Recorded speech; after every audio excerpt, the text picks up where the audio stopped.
Yo! Here we go now. Batman scoop on the mic. Mix in the mix on the wheels of steel. This is what I was fucking born to do. Next, let's go.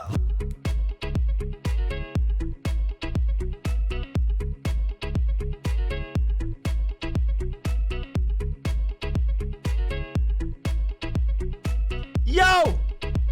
Let me get a drink. 1, 2. Finish my tea. Tea, by the way, not coffee. Thanks, Ari, for making this. Copium tea. Wait, my camera's a little off, right? Like I'm... like this. No, wait.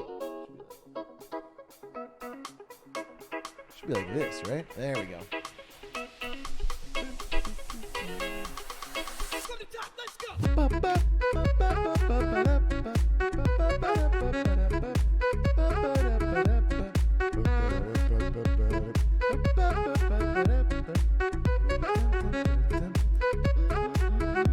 Hey, thanks for the gifties. Joe Sek, Lore 808, Ed Aguilar, Cuckle the Shuckle, H Fun V, Zizip, Quinn the Winds, Winnie the Foo. Thank you for the 8 months. Labs, thank you for 7 months. A lot of primers. Thank you for all the primes. If you have a prime, consider checking it out. It's good to see you all. We'll talk about this in just a second. Let me get a drink. Let me get set up. Today's Marketing Monday. Big day. Let's go. Vibe for a second. I'll be back.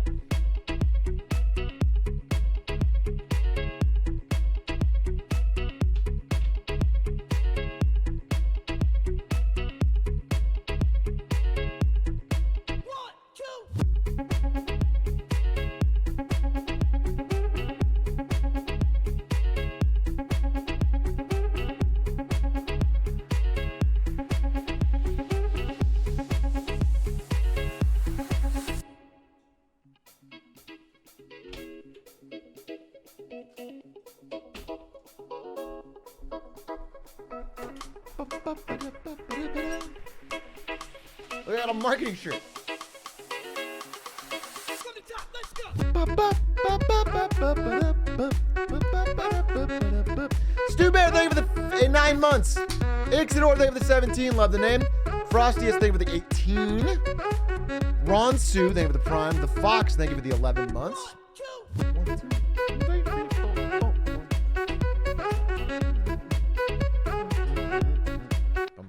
Hey, Atrioc, have you thought about doing sub battles for Melee with other streamers now that Ranked is out?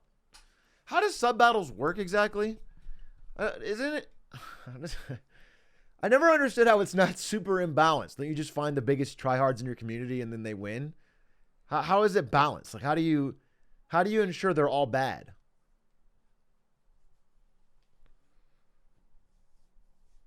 One person from each tier. I guess I have to be honest about it, right? You have rating brackets. Oh, interesting. It's not crazy. I'd be down to do it. A little sub battles action. Do we have a good squad here? Are you guys going to represent me well? You know, I beat Ludwig's ass last time we played, but can we beat him in a sub battle? That's what I want to know. Do we have enough fighters? Hey, Big, have you seen the 3-hour-long video on Bloons TD6? If not, watch it today. Today's probably not a great day. If I'm being dead honest with you, Bloons TD6 3-hour video is probably not the perfect fit for the Marketing Monday day that I've been building towards for a long time. But after that, actually my plan today is Marketing Monday. I'm even skipping wins and fails because I have this tendency, especially if I have a chonker wins and fails, which I do, to do wins and fails for an hour and a half and then there's not enough time left. And then you know what I'm saying? And if I did that today, everyone would be fucking pissed. So all I'm doing is I'm skipping wins and fails. We're just going to do the Marketing Monday. It'll feel good. It'll be good. And then tomorrow I'll do wins and fails. And that'll be what I'll do. I can do a whole separate thing. Plus, I want to do a little community tonight. I want to do predictions, then probably community. We'll see how long predictions last. It could be relatively fast. I mean, it's a lot of slides, but it's only like, I don't know, 7 predictions. It's not about BTD6. It's about the entire Bloons franchise, and it's honestly incredible. I'll be honest with you. I don't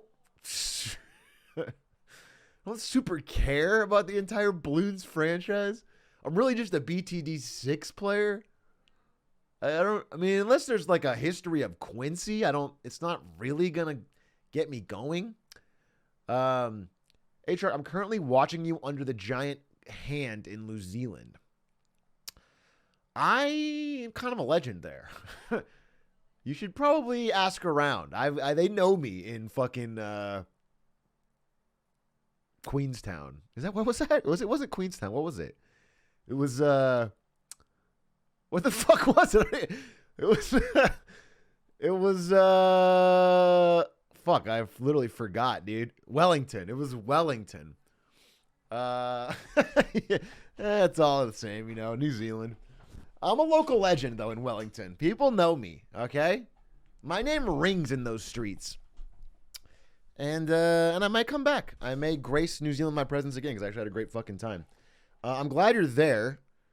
It surprising me when we did the meetup, me and Aiden, the amount of people that were able to just fucking leave during the school day and work day. They left their jobs and class to come to our meetup. And they told us that. They're like, yeah, I'm supposed to be in class right now, or I'm supposed to be at my job right now. They just didn't do. I don't know why they're so relaxed in New Zealand, but they did do it. Fun fact, Beef Wellington is not from Wellington, New Zealand. I would assume that. I would assume all the names from Wellington are probably just stolen UK names. And Wellington comes from the UK. Also, isn't Beef Wellington gross? And New Zealand food was pretty good, so it also tracks.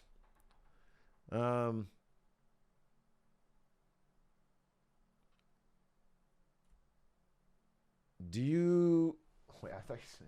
Have you seen they changed the Apple Jacks logo? No? Apple Jacks logo. What about it? It looks the same.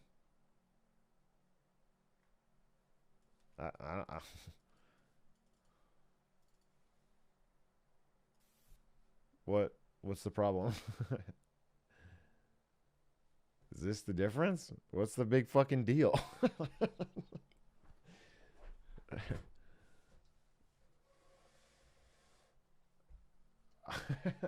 Middle bottom. Wow, slime. I'm not particularly seeing what you're talking about. Do you mean like these guys maybe? You meant the mascot. Oh well, it's a tragedy. I'm sorry, dude. I'm sorry that they got you like that. I'm sorry they took away your childhood, and I'm fired up about it. Honestly, there's a lot of things to be worried about in the world today, but that is the biggest. That's one of the biggest. Can you watch my basketball mixtape? Yeah. And we got a little bit of time while everyone's filtering in and I'm getting ready. Send it to me right. I'll watch 30 seconds of your basketball mixtape and see if you nail it. All right? Can I get a fucking... Hey, encephalitis? Thank you for the 2 gifties. What a strange number of gifties and a strange name. But thank you. I am waiting on the link to your basketball mixtape. How much money are you putting up that Tom Brady announces his second retirement in the next 2 minutes and 55 seconds of the Cowboys-Buccaneers game? I don't think he'll do it during the game. No, if that's what you're asking. I think he'll finish out the season. Oh, here's the link? Okay, let's see. Well, you guys are all linking different things. Yeah, and I don't believe you. Because I'm looking for the actual person that said it. Let me find your fucking name, dude. Where's your fucking name? Bro, just show me your basketball mixtape. All right, I get the feeling you just asked me as a rhetorical joke question and you don't even have a basketball mixtape. That's my concern. I feel like I've been had. I think you... They posted it? Okay, all right. You linked it? Bro, someone fucking give it to me. I need a mod to repost it, to be honest.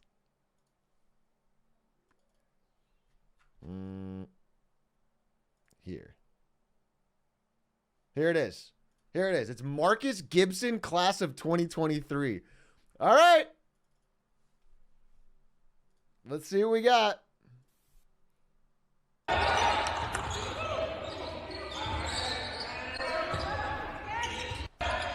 Doxed?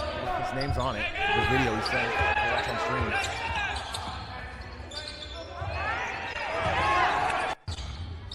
All right, which one am I looking at here, Marcus? There, with the ball. Okay.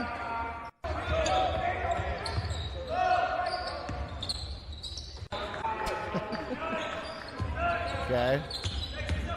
Seeing great movement. I want to see the ball go in. All right.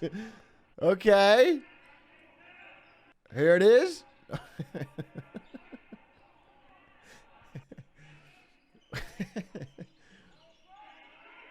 What number are you, just to be sure? Is that you? That's not showing me.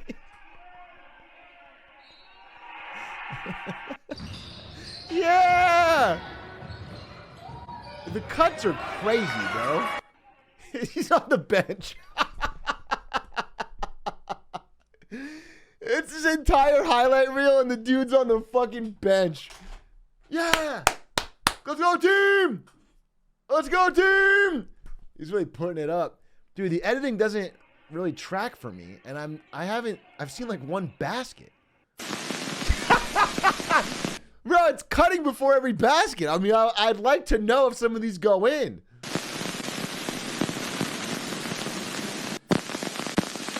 The audio's crazy. All right.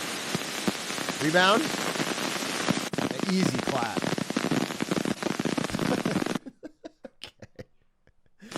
Okay. My gut tells me, based on this tape alone, that Bronny James better be fucking worried. Because there's a new young upstart headed to the NBA, dude. I think I think LeBron might kick his own son out and adopt you. Because I am seeing talent, I'm seeing movement, and if the NBA doesn't work out, if you don't want to go the sports route, I think editing career. I think you could go to Hollywood.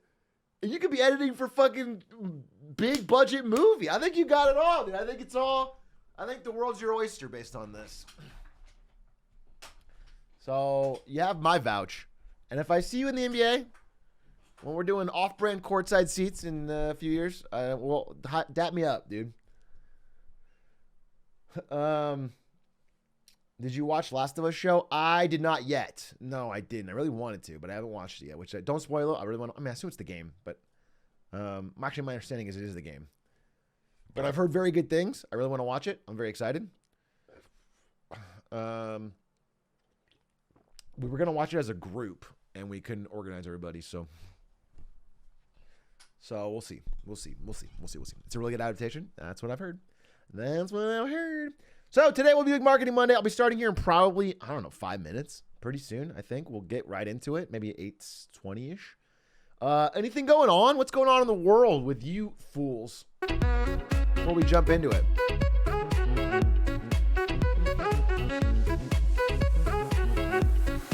Have you seen the Velma show? I heard it's fucking terrible. I heard it appeals to literally nobody. Like there's no there's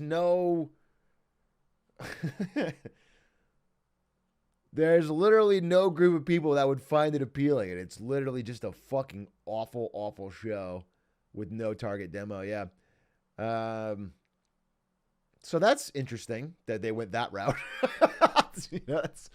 That's an interesting take. I wouldn't have gone that way myself if I was in the making money business, but you never know. People always have their own way of attacking these sort of things.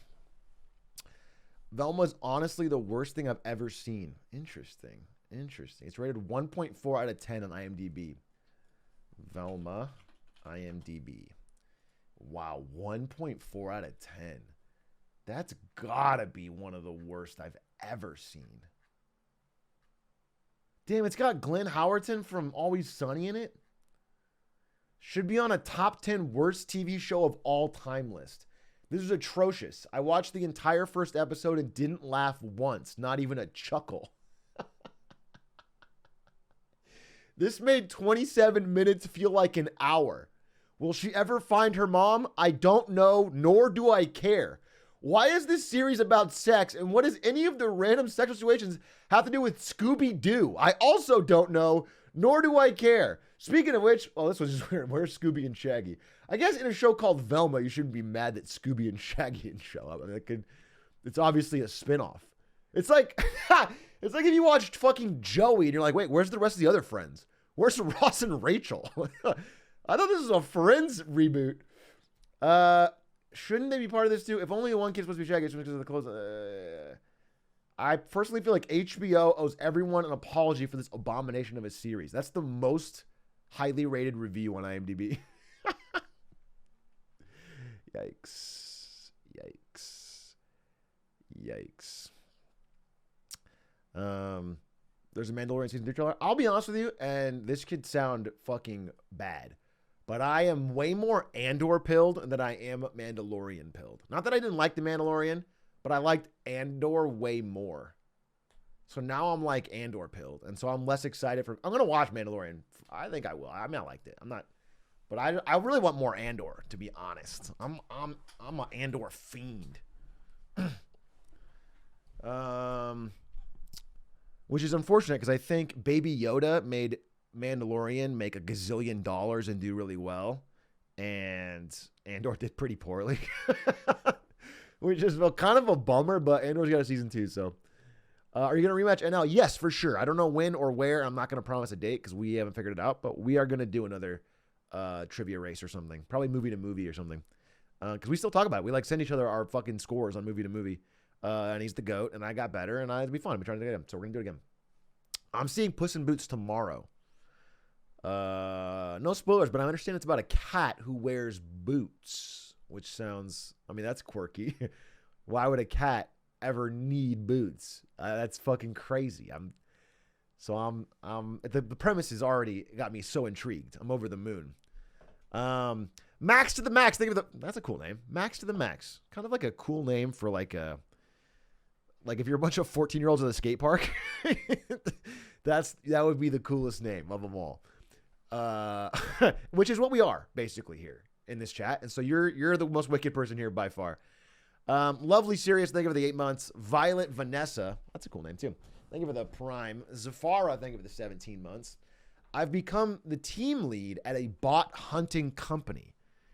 Any people management advice? What is a bot hunting company? You hunt robots? Are you Blade Runner? That's sick as hell. That's fucking awesome. Are you Ryan Gosling in Blade Hunter? And you look like that? What a fucking Blade Runner 2022, 23?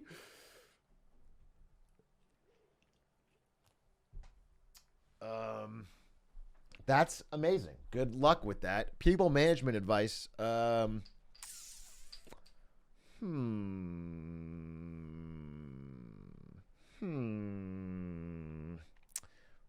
have I found? I'm trying to think of bosses I really like, to be honest.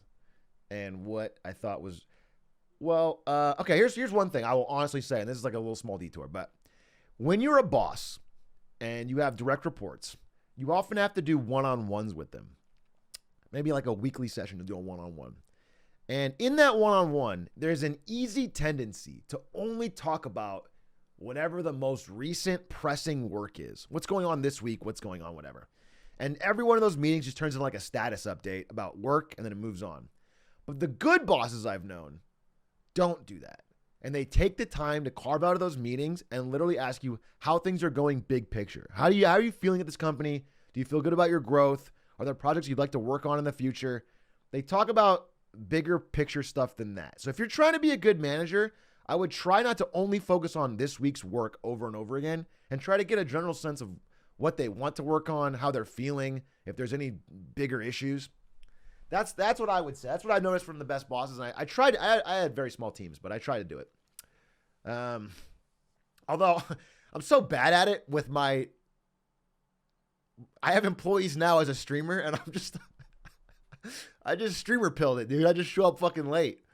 I just show up late, and I'm like, bro, let's play some games. I do not have my corporate brain on for my streamer employees, which I should. So quack, that's a sad. I think with pay, I have more serious conversations, but I gotta do more one-on-ones. Call the job a family and you're good. Oh, you're right. I forgot that this stream is not really a job. It's a family. Every one of the editors are part of my family. All the staff are part of my family, and family wouldn't worry about any long-term issues with my lateness. This is why you ignore their calls. Yeah, exactly. I ignore calls from my family. Fan mode, thank you for the 23 months. Drowsy Hayes, thank you for the 8 months. Unreal Avi, thank you for the 23. Theo Emil Murray, thank you for the 24. Willy Wonka got Riz. That's your name? Willy Wonka got Riz? That's so recent. You're a recent. What a weird combination of things. And all you've said in my chat is, hey, Brandon Ewing, or should I say Elon Musk, you should get AI to write a code that pays Twitter debt. You spammed that like 100 times. What a stupid fucking message. And your name's Willy Wonka got Riz. The brain rot. You are the fucking epitome of brain rot. How is Elon Musk going to write a code that pays Twitter debt? Wait, I'm Elon Musk in this example. It doesn't even make sense, bro. Also, Willy Wonka, famously childless, unmarried, no known sexual partners. He didn't have any Riz. Motherfucker hung out all day in a fucking factory. I mean, he had grind set maybe. He didn't have any Riz.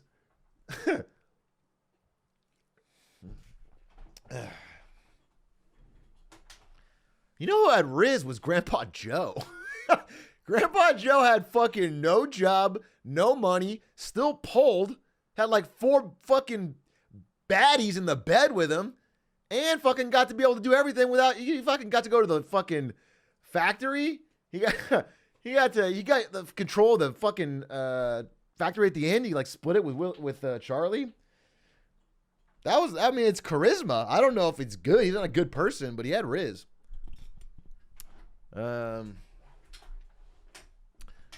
Why do you think the Oompa Loompas walked so funny? Okay, dude. Enough of this line of discussion. We're trying to have Marketing Monday today, dude. I swear to God. Bob Pickle Snout, thank you for the Prime. Captain Turtle, thank you for the Prime. Bob Pickle Snout says, Grandpa Joe is literally me. It's not how the word literally works, because you are not literally the character Grandpa Joe from... Obviously you're not, right? Because it's a character. You're not even literally the actor, but you're definitely not the character. Happy MLK Day. Happy MLK Day indeed. Everybody, hope you're having a great day. Hope you're having a great long weekend. Today is Marketing Monday. I'm starting here. I have something special that I would like to share with you. Before we even get to discussions of predictions in the future and et cetera, I'd like to share with some of you because it is 2023. A new year, a new dawn for the series known as Marketing Monday. Now, if you guys don't know, I assume you do, but if you don't know, I worked in marketing at Twitch, Amazon, and NVIDIA. I was content marketing manager at Twitch, content marketing lead, I think, when it was Amazon, and then global marketing manager at NVIDIA. And I am involved in the marketing industry. I'm now starting an agency with my friends called Off Brand that does marketing activations for brands. And I make a series called Marketing Monday every single Monday. Every single Monday, I do a series called Marketing Monday where we cover trends happening in the world of marketing and business, and occasionally do a deeper dive on a certain subject. Today is one of those deep dives, and today is the launching of a new era of Marketing Monday, where I'm going to try to do more of these, or at the very least, consistent wins and fails. So, to celebrate that new era, I thought of one of my favorite songs. I thought it was cool. The whole inspiration was the Mad Men intro, but I wanted it to make all of the glorification of money and status to look stupid. The idea was like the plane crashes, the boat smashes, the car goes off a cliff. You know, like it's all the trappings of that life, but it all goes bad. I thought that was like the whole idea, and they fucking crushed it, and I'm really happy with it. I think it's sick, and so that's the Marketing Monday intro for this season of Marketing Monday. And we got the piss car, yeah, we got the Pissmobile in there too. So that's the intro, and today we'll be jumping into a discussion of predictions. Okay, wait 1 second.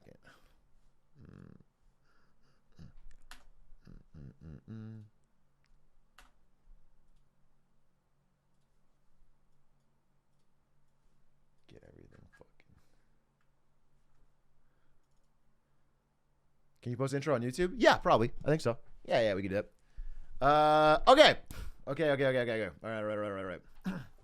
What was the intro investment cost? Oh, I don't pay them. I promised them a lot of money. I said I'd give them a ton of money, but the thing is I'll never actually pay it. So it's like, it's another.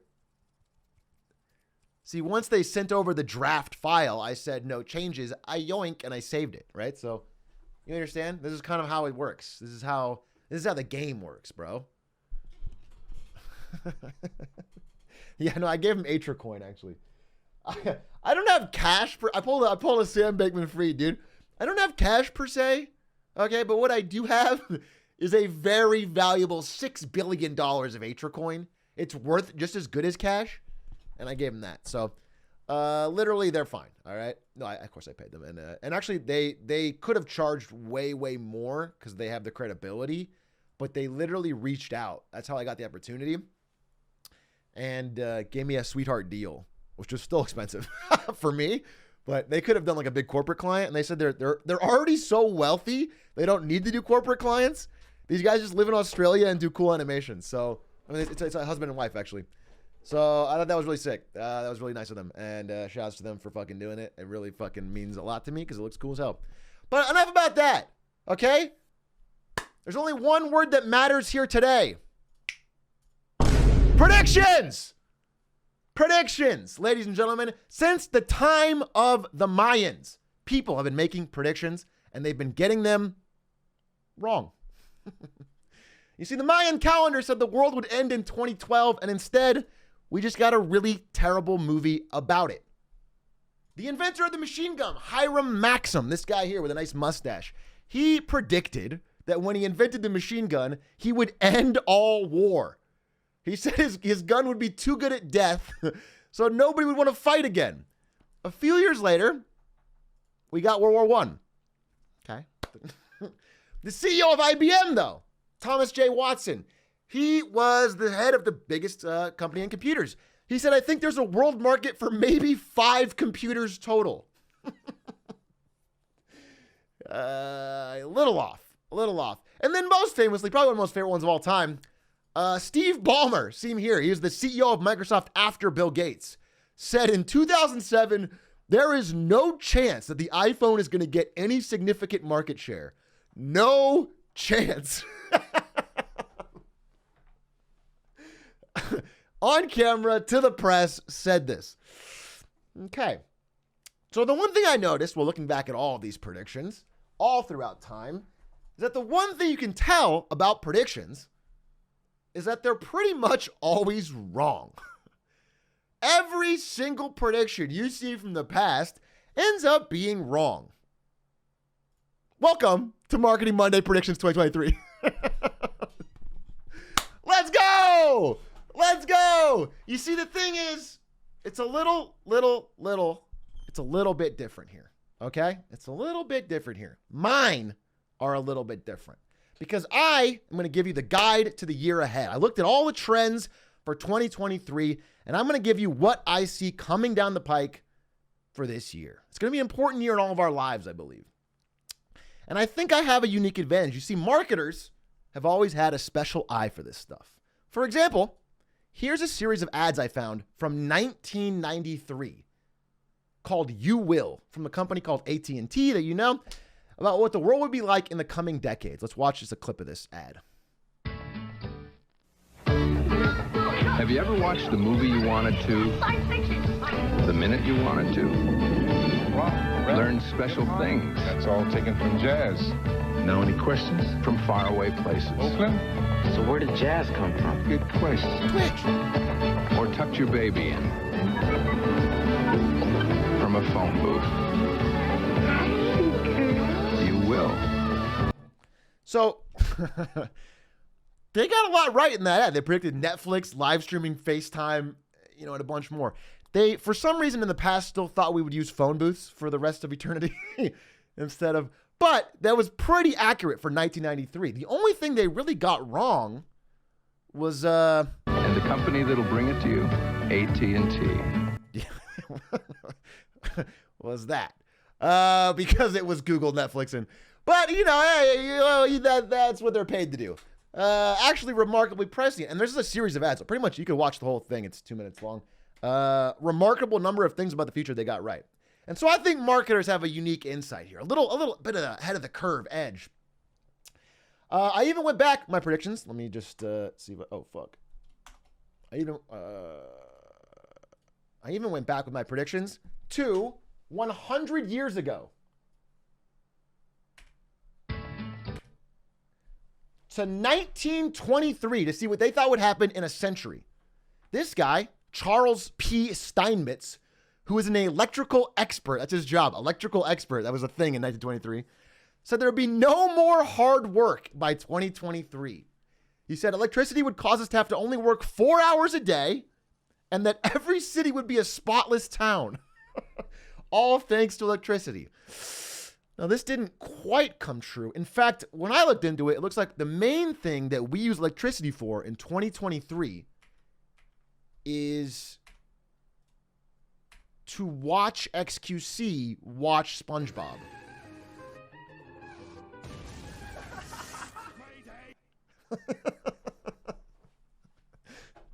That seems to be the number one use case that I have found so far. Which is still, that's probably even better. It's probably even better. Charles P. Steinmetz couldn't have seen something so good. This writer in 1923 predicted that people would all be beautiful and there will be fewer doctors and diseases. He said beauty contests will be unnecessary as there will be so many beautiful people that it'll be almost impossible to select winners. The same will also apply to baby contests, which I have no fucking idea what a baby contest was. Is that a thing in 1923? I don't know what the fuck that was, but he was right about one thing. In the future, everyone is beautiful. Okay? Here in 2023, everyone is beautiful. That has come true. Like this picture of myself at Genesis in 2021. Speaking of 2021 Atrioc, let's take a moment and look back at the last time we did Marketing Monday predictions. Back in January of 2021. Feels like a lifetime ago. But in this video, I looked at the future as well. And I like to do a little bit of a score check on what I got right, what I got wrong, what I thought would happen, what wouldn't happen. Let's see. 2 years feels like 7 years. Yeah, no joke. No joke, buddy. So let's take a look. I predicted that we would see a wave of full force nostalgia marketing. Basically, in early 2021, it finally became the most populous group was millennials. Millennials passed boomers as the most populous group, and they hit their prime earning years. So the average millennial turned 30, and I predicted they would be sold their childhood back to them at an unprecedented rate. This has come true. This prediction was made before Logan Paul even opened his pack of Pokemon cards, famously for multi-million views and kicked off the whole Pokemon craze. All this stuff is happening, and all the things from the late 90s, early 2000s have been sold back to us at a massive rate. I give myself a checkbox for this one. Okay. I went too far though. I got greedy. I dug too greedy. Because then I said a Batman Beyond remake. I kind of wished it into the universe. I hoped that Batman Beyond would be announced because that was my childhood. Unfortunately, that did not happen. Okay. I predicted the streaming winners at the time, it was the peak of the streaming wars. Huge amounts of money was being dumped into it. I predicted the winners would be Netflix and Disney Plus, and that everyone else would fall by the wayside. Now, if you look at the numbers here, this just bared out pretty true. Netflix and Disney Plus are by far, at this current date, the biggest subscribers. In fact, if you add Disney Plus Hulu plus ESPN, which is all one package, because Disney owns all three, they're even the biggest. Disney Plus and Netflix have absolutely disintermediated themselves from the rest of the pack and are doing the best. Now, that being said, Netflix stock absolutely cratered. So it's hard to call them a winner. Do you know what I'm saying? You can say they're doing better, but the streaming business as a whole is a pretty bad one. It's a money-losing business that's not doing very well. So I won't give myself the point. But those two are doing the best of a bad group. I predicted that TikTok, which at the time was smaller, would pass Instagram in total downloads and monthly active users. This, of course, has happened. It was a pretty easy prediction given the rate of growth in TikTok and the decline of Instagram, which was the clearest competitor. But I am impressed with how dominant TikTok has become. TikTok is by far bigger than almost every other app. Its use time is in the hours for some groups of people. It's absurdly powerful, absurdly relevant. And I think this is a minor prediction. It's not really in the slides, but ByteDance, the parent company, is going public this year. And it's probably going to be, a top 10 company world. I mean, I think it's looking at close to maybe $1 trillion valuation. ByteDance is going to be incredibly powerful. So, unless there's a ban, we'll see. I also predicted, so I gave myself a point on that, but I also predicted that Snapchat would strike back in 2021 because I looked at the numbers and I saw that they had a huge chunk of the youth market. People weren't talking about it, but a lot of people were using Snapchat. A lot of young people were still using Snapchat. I thought the stock would would strike back. And I was right. In 2021, Snapchat went to the moon. But in 2022, it came right back down. It came right back down. So I'm not going to give myself the point there. In 2021, I predicted that PS5 would roll and smoke the Xbox. And that has proven true. PS5 is currently in a commanding lead in basically every market. In fact, this image is out of date. PS5 is bigger in the United States as well. PS5 has outsold Xbox consistently since their inception. That being said, I don't like my language of rolls and smokes. It's actually a pretty close race. Xbox has kept it competitive, and primarily through the Game Pass. Game Pass is a huge amount of value. People love it, and it's causing a lot of people to switch over that might not have been the other way. But PS5 is still the dominant seller and still winning the console war thus far. We'll see if the Activision Blizzard announcement changes things, but right now, PS5 is in the lead. I'll take a point. I predicted that YouTube would cut into Twitch's lead and Facebook gaming would die. I'll give myself a point. Not in this car. This is before a lot of the major people had signed. They got Ludwig. They got a couple other people. A huge homegrown streamer they got, which was iShowSpeed. So a lot of people are blowing up on YouTube. That being said, overall, the numbers are still dominant for Twitch. Twitch still has a commanding lead. But YouTube has shown that they're a force to be reckoned with and made a serious case. And Facebook gaming is non-existent. The app is actually out of the stores. Speaking of Ludwig, I asked him for some predictions. I asked him for some predictions on the future. He said Mr. Beast will go to space and get 200 million subscribers. Now, my guess is that Mr. Beast just told him he's going to space and he called it a prediction to me. I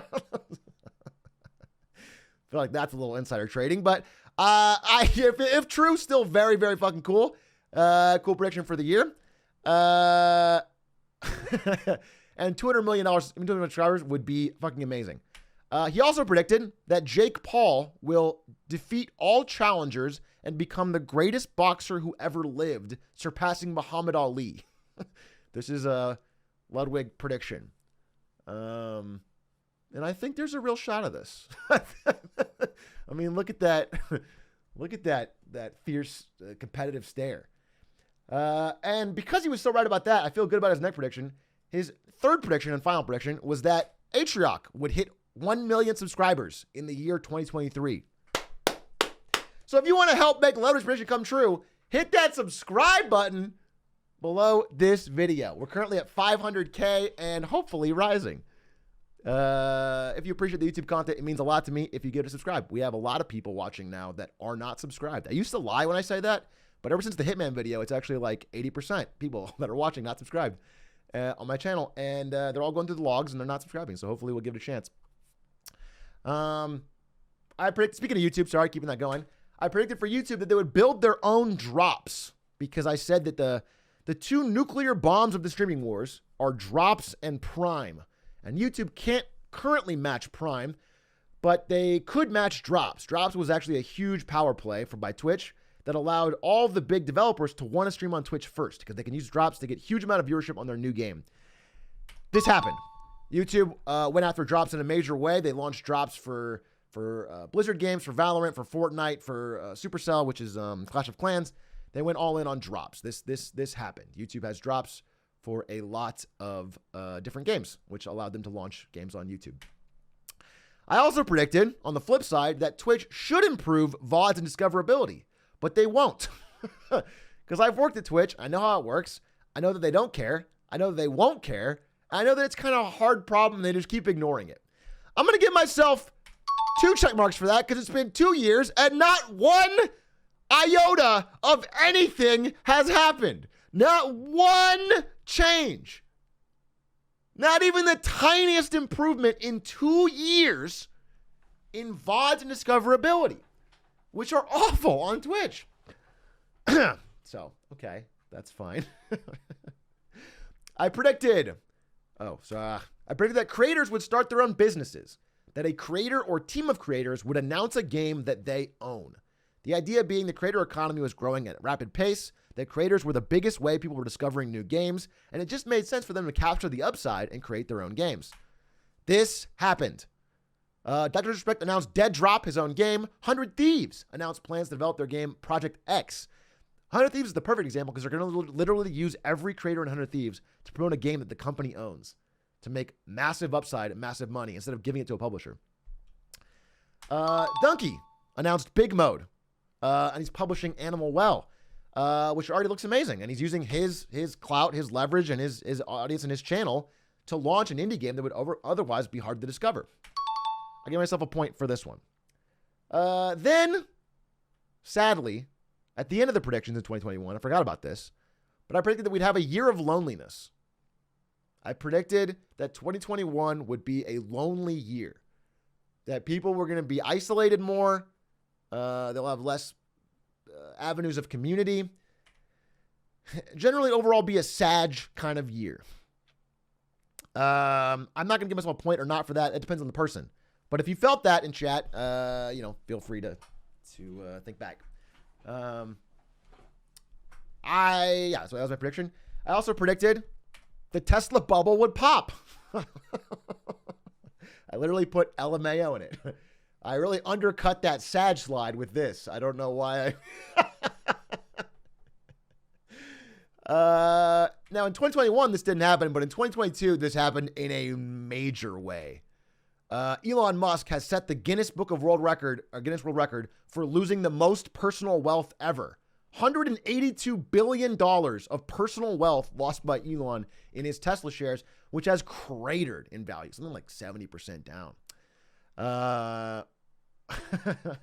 But as that happened, don't care about point or not, I just want to bring that up. That brings us to 2023. That brings us to today. That brings us to current year, 2023. Happy New Year. What's going to happen this year? Because all that stuff is the past, and I want to know what's happening in the future. So let's look at the big picture. This is the big picture. I want to give you guys a primer of what's going on in the world today. I'm going to try to keep it as simple as possible. But this is a financial primer on the state of the world. Because I think a lot of you have no fucking idea. I think you're just going day to day. You see a headline here and there, but you really don't have no idea what's going on. So I'm going to give you a high-level view on what's going on in the state of the world today before we jump into predictions. Do you guys remember this guy? This meme? Let me hide my camera. Jerome Powell, chairman of the Federal Reserve in the United States, head of our central bank. And this is him printing infinite amounts of money. This is what's been going on, not just for the past few years, but realistically for the past 20 to 30 years. Basically, your entire life, the government has been at one form or the other, making it easy to borrow and printing money. Okay? Until now. So I want to get, this is what's been happening. Let's get this guy says it better than me. All the stops to make it cheaper to borrow. Basically by making money so inexpensive, by suddenly it being abundant and cheap and easy to get, they just flooded the zone with capital. Easy money. Easy money. Trillions of dollars of easy money. Like the greatest experiment in easy money in history.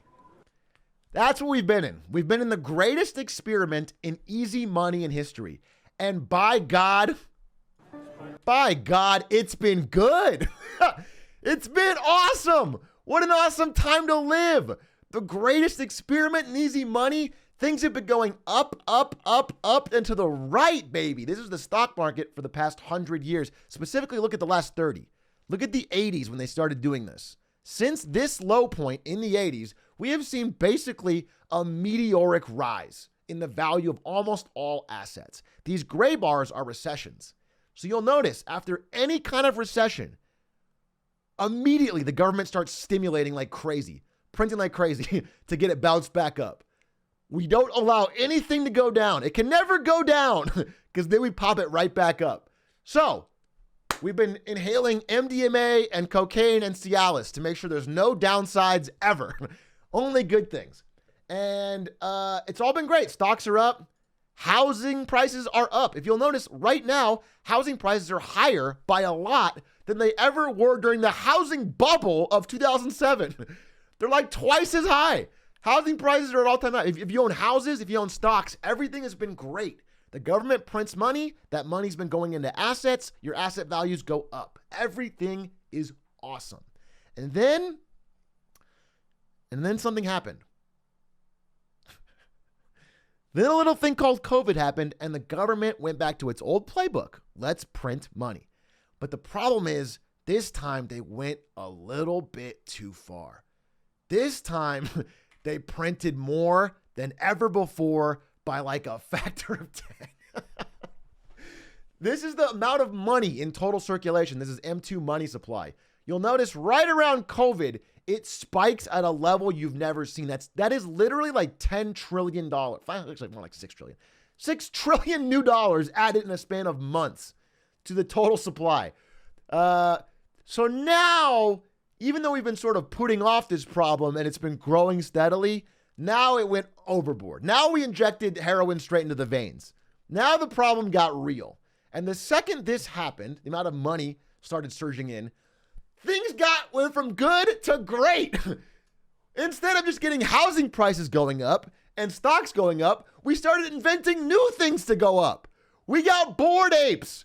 We got literally JPEGs of monkeys worth millions. There was so much money sloshing around in the economy that people would just buy anything. We were making up tokens to sell and trade to each other for more money. Every single possible thing, including fictional things, were going up at a rapid pace. That's how much money was in the economy. A dying retailer called GameStop that had previously been on the verge of bankruptcy was now one of the most valuable companies in the world in January 27th. When it hit the peak of $347 a share, it was literally one of the most valuable companies in the world for a brief moment, despite being a dying games retailer. Everything, was going up. Every tech stock, every single tech stock, Apple, Amazon, Google, Microsoft, Facebook, Netflix, everything went up over this period. Everything skyrocketed. The pandemic did not matter. There was no downturn. Everything was doing well in the stock market. And anyone on Wall Street or anyone in general who looked around and said, hey, isn't this all a little crazy? Isn't this going to end badly? Isn't this a bad idea? Doesn't this make not too much sense? They were all told the exact same thing. is don't fight the Fed. Don't fight the Fed. Don't fight the Fed. Rule number one as a young trader you're taught is don't fight the Fed. I don't know what the hangover is going to look like down the road from all this extraordinary stimulus, but for now, the markets love it. Don't fight the Fed. Don't fight the Fed, all right? If the federal government's printing money, and this is happening not just in America, but all over the world. If the federal government's printing money like crazy, don't fight it. Everything's going up. Just buy, ride the wave. And she said it perfectly. I don't know what the hangover is going to be like at the end of this, but for now, everything's great. Well, unfortunately, 2022, the hangover began. And we got inflation. Seen here by Sonic. The inflation happened so fast you could call it Sonic inflation. Feel free to Google if you want to see more images of of this. No, not that kind of inflation, this kind of inflation. The kind of inflation where goods and services go up, where things start to cost more, where oil costs more, transport costs more, products cost more. This is what we got. This is the inflation we got after that hangover. You can see it here. Transport, food, housing, furnishing, utilities, recreation, restaurants, hotels. Every single one of them saw massive, massive spikes in their cost in 1 year. Price increases that would have taken 5 or 6 years were happening in 1. Things were getting out of hand. Inflation was getting crazy. And all of a sudden, Mr. Money Printer, J-Pow here, had a pretty fucking bad hangover. He started to feel like, oh, what the fuck happened last night?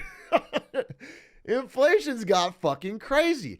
And inflation is what can take down a country. Inflation ruins the spending power of every average citizen. Inflation, if progressed far enough, leads to riots, leads to destabilization of the currency, leads to devaluation of the dollar on a national level.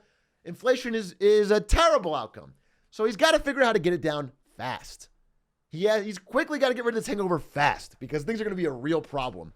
But it's been a 30-year Coke binge. So how are you going to get rid of it? Well, the government has one tool, one possible tool, one arrow in its quiver at the Federal Reserve to really get inflation down in a short period of time.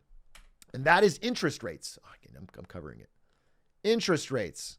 You can see here. The definition, the amount a lender charges a borrower. That means when you borrow money, what's the interest you have to pay? What's the extra? What's the interest expense? All right. The government can raise that. They can make it cost more to borrow money. They can make debt less cheap. And that's what they did. They raised it to levels we haven't seen in 20, 30 years. Okay. It's been zero for a long time. Basically, money's been so cheap to borrow. You could borrow $100 million and your interest payment would be nothing. Your interest payment would be almost nothing. You have to pay back $100 million plus a little bit a long time from now. But now we have interest payments. Now the government is raising interest rates, and all of a sudden, mortgages cost more. You can see here. Mortgages cost more. Car loans cost more. Credit card payments cost more. Corporate debt costs more. Government debt costs more. All of the debt that we've spent 30 fucking years accumulating now costs more every month to service. Student loan debt, which is likely to get the payoff, the free student loans that Joe Biden proposed, probably going to get blocked by the Supreme Court. Those are going to cost more. Student loan payments are going to cost more. All of the debt is built up and it's going to cost more. Okay? So the first thing that happens when he raises interest rates to stop the inflation is it starts to work. The first thing that happens is all the excesses start to disappear. Okay? Immediately. This happened last year, late last year. Okay? Immediately last year, we started to see NFTs basically disappear. All of the really risky, all the really insane stuff immediately crashes. Okay? This NFT tweet that went on sale for $48 million in 2022 was now worth $280. Okay? So immediately things are working. The weird bubbly stuff is starting to disappear. And inflation starts to drop. Inflation has been dropping. Right now, inflation is slowly creeping back down. It's still way above where it should be, but it's creeping back down. And people start to whisper, is this going to work? Are we going to get what's called a soft landing? A lot of people are saying this. We're going to cure all of our problems and have no real bad repercussions. Crypto will get wiped out. Some tech stocks will get hurt. But other than that, we're going to be fine. And some people, some smart people, some news websites will tell you that's what's going to happen. And if you believe that, then this predictions today is not going to be in agreement with you. I am taking a different view. From my research and my understanding and the very smart people that I have been listening to and reading and trying to understand, I am taking a different view.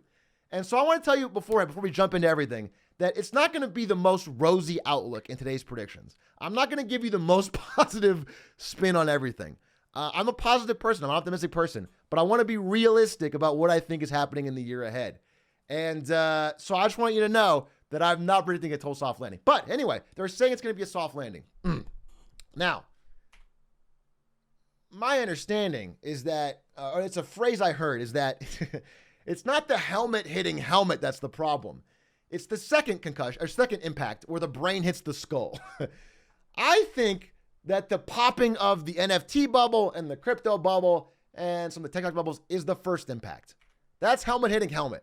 And I think now in 2023, I think we're going to see the second impact. I think we're going to see the brain hitting the skull. If you're noticing, the reason this hasn't happened yet, in my theory, is this. And so right now, people have built up quite a bit of savings.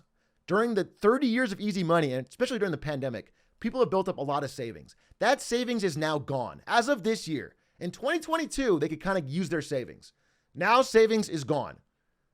People don't have any more savings. Most people are getting wiped out. In addition, as their savings are gone, people are now using credit cards at an unprecedented rate to keep up with daily expenses.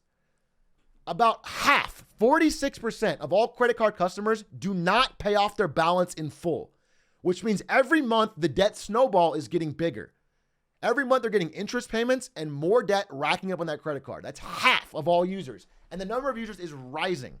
Also, interest rates are going up, which means those payments on the money you still owe is higher than ever. And about half of all cardholders, about 43% of those with debt aren't even aware of the rates associated with their card. They don't even know. People have credit card debt and they don't even know the amount they're paying. They don't know the interest rate. They don't know what the problem is. They're just desperate to get through a rising inflation environment with more and more expenses, no more free money, and they're trying to figure out how to survive. And they are using credit cards as a last resort. And that is building up more and more unsustainable debt. This year, I think it starts to come off the rails. So, my first prediction, I broke this down into what I think 2023 is the year of.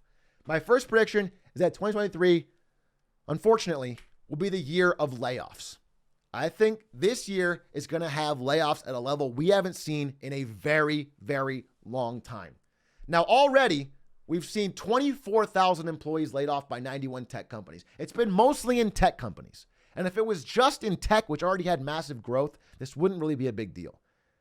But my prediction is that this year we're going to see it hit the main economy. I think we're going to see layoffs in Main Street companies, McDonald's, Starbucks, Target, Walmart, main company. I think a lot of companies are going to be doing layoffs in 2023. In fact, 1 in 3 companies anticipate laying off 30% or more of their workforce in 2023 because a lot of these companies are functioning with debt they can no longer afford to pay. They have to cut costs. They simply have to cut costs. And I predict that the unemployment rate, which is currently very low, right now unemployment is very low, could get as high as 6%. And it doesn't sound very high, but you have to understand that it only counts people that are actively looking for jobs.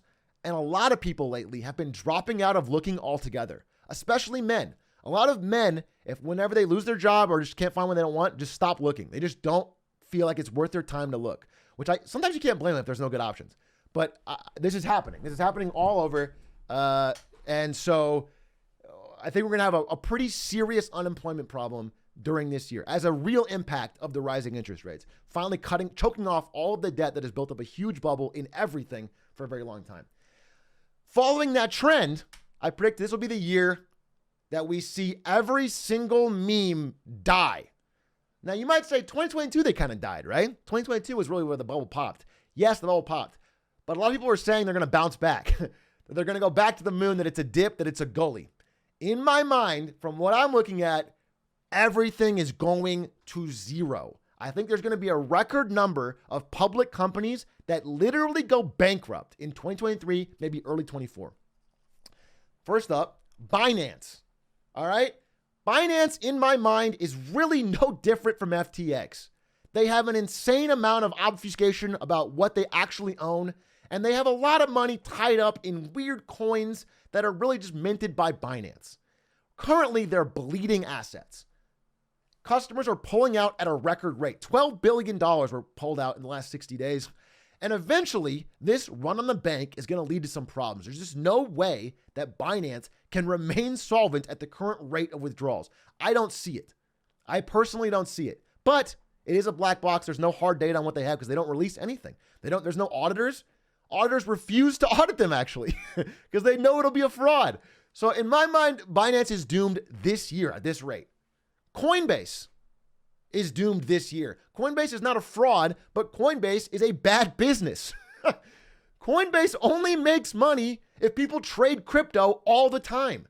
If you buy Doge and turn it into Solana and turn it into ETH and turn it into like if you're constantly shifting your coins around, they make a little bit on every transaction. That's their business model. It's a terrible one.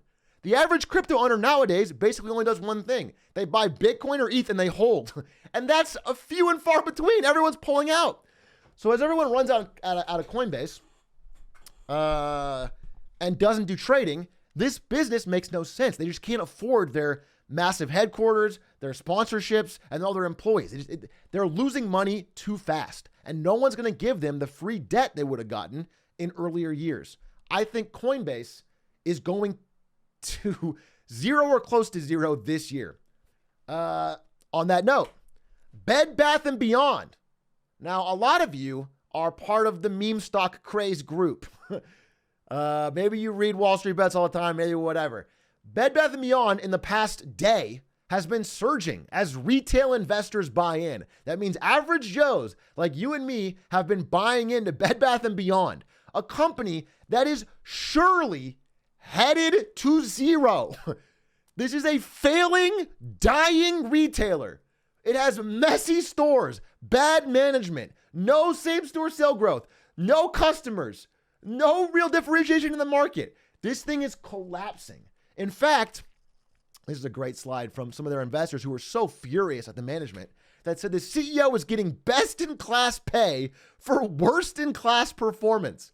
The CEO of Bed Bath & Beyond got paid $51 million for having the stock price drop 70%. This is all other retailers. It's like he got paid like basically what the Walmart CEO got paid. Walmart is a massive company doing very well. Bed Bath & Beyond is a dying company doing nothing. And he's pulling out $50 million in pay. All right?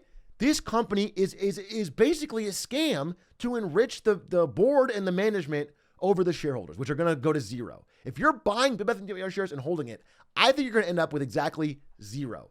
I think you're going to end up with goose egg. I think Bed Bath & Beyond is literally going bankrupt, and I think it's going to happen this year. AMC. The AMC CEO said something really powerful today. You know, I don't want you to look at AMC because AMC CEO is actually a really cool guy. He said, I want the board to freeze my pay. Okay? Freeze my pay. I don't want more when our shareholders are hurting. Now, he didn't say that he's freezing his pay at about $20 million a year. And he's already sold almost all of his AMC stock. Okay? In fact, in January of last year, he unloaded 40 million, said he wouldn't sell, then unloaded another 7 million and said, now I'm done selling. I am in. I am all in on this stock. Let's go. I'm with you. I'm part of this. And then later that year, later after this headline, he sold 25 million more. He just did it again. He just keeps selling and lying about it. This entire company is a scam. Retail investors are buying in. They're putting their hope on it. They're praying AMC will go to the moon. But the management, which knows the company is doomed because it has tons of debt and is not growing, is getting out. They're cashing out on the backs of retail investors. This company is going to zero. They cannot service the debt.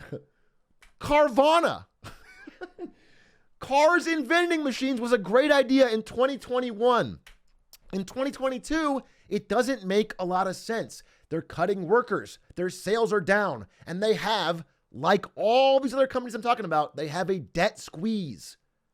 Okay? They have too much debt and it's getting too expensive to service. They have to pay interest every month and they can't make the payments. And when you can't make your debt payments, you get bankrupted. They take you out. They start selling your assets. They fire people. It goes to zero.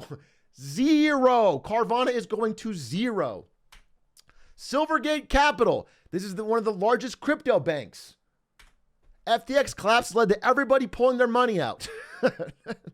Nobody wants their money in a weird, shady crypto bank in 2023. This company is going to zero. WeWork is a company loaded with debt. Their business model is to take out tons of debt, buy real estate at market prices, then chop it up into little tiny subletted offices and sell them at a markup. The problem is nobody's buying them. They're only filling like half units and they have a huge overhead cost. They have a ton of management, HR, employees, benefits, all this they can't afford. They're not making enough margin on it. The business makes no sense. WeWork is going to zero. These companies are getting wiped out. They don't make any sense. And in this debt environment, it's no longer like something they can just put off. No one's giving them free money anymore. Beyond Meat. Now, Beyond Meat, maybe the product made sense at one point, but they might as well make the meat out of cash at the rate they're burning it. They are literally burning cash on this fucking Beyond Meat program and sales are going down. People aren't buying it. Beyond Meat is also loaded with debt. It is going to zero. It is going to zero. Now, done with the zeros. Peacock, Paramount, and AMC Plus. Not all of these are going to zero. AMC Plus maybe, but Peacock and Paramount are part of companies that are health, that are fine. Okay, they're not going anywhere. But these companies don't make any sense. All right, Paramount and Peacock are just not growing at the rate you need to support an expensive streaming service. The fact remains is that the average consumer is not going to buy 7 streaming services and pay them long term. Okay, they're going to have 1 or 2 they like and are consistent with, and they might dip into others for a month and then they immediately cancel. That's not enough. You can't spend $100 million launching a bunch of shows and then the guy pays fucking $7, watches it for a month, gets all of it and leaves. That doesn't work. So I predict in this year, we're going to see, or this year, maybe 24 for Peacock, maybe 24 in Paramount. They have a little more runway, but I think these are going to get absorbed into larger streaming services. I think they're going to get rolled up because eventually the management of these companies is going to realize, hey, we can sell all of our shows to Netflix or Disney for millions, tens or hundreds of millions. SpongeBob on Netflix, they'll pay us $100 million for that. So we could make a ton of money and do no work, or we could do a ton of work and make zero money, in fact, lose money. Eventually, they're going to recognize that fact, and these companies will no longer exist. These streaming services don't make sense. Fubo TV. Maybe you guys know of Fubo TV. Fubo TV is a live sports streaming service. It's a public company. It's not owned by anybody else. Fubo TV was a darling of 2021. It was actually doing really well, the stock price. But now people are kind of taking a second look at it. And there's so much competition in streaming, specifically in sports. One of the big things we're seeing happen, especially this coming year, is that all of the big tech companies who have built up tons of cash over the past couple of years are like, hey, sports is awesome and we're the richest people in town. We're the big men on campus. We're just going to buy live sports. For the longest time, the cable companies owned the rights to all sports because they had the most money. But now tech has the most money and they're getting in. YouTube just bought the NFL Sunday Ticket for $2 billion annually. Cable companies couldn't match. Now you can watch NFL Sunday Ticket on YouTube. This is very recent. Amazon's bidding, Google's bidding, Apple's bidding. They all want live sports. And if you're Fubo TV, the chances are you're going to get outbid. Suddenly the stuff that you had doesn't really make a lot of fucking sense, dude. Suddenly your business model doesn't make a lot of sense. And they tried to pivot into live sports gambling, which is actually not a bad idea, but there's competition in that too. Fubo TV is going to zero. Fubo TV is going to zero, bro. This company doesn't make any sense. What about GameStop? The GameStop turnaround promise is failing. Okay? because the GameStop turnaround promise that all of the investors have been hodling for, that they've been waiting for, the dream they've been buying into, is apparently cashing in on new opportunities like crypto and NFTs. That was the big plan by Chairman Ryan Cohen. That was the plan, to turn around GameStop, which was otherwise basically a dying retailer. You know what their last big press release was? I looked at it. This is the last major press release from GameStop. GameStop partners with FTX to strategize its NFT efforts. That was the last big announcement from GameStop. This company is in trouble. I won't say it's going to zero. I won't. I'm not sure about GameStop going to zero, but it's not a company that's thriving. This company is declining. This company is groaning at the, it can't move, dude. It can't innovate. It's dying. And there's only so many people. The only reason GameStop even has a chance is because so many people have given them so much free money. So many average people have bought in. They have a lot of extra money to play around with. They've sold stock to make instant cash, and they could do something with it. They haven't, but they could. But there's only so many people that will do this. This guy stole hundreds of thousands of dollars from his work and then lost it on GameStop stock.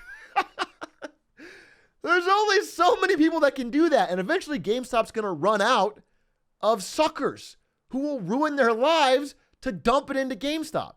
And at that point, they're going to need a real business plan, not crypto, not NFTs, a real plan to turn around the fact that retail is dying, the fact that people buy their games online now.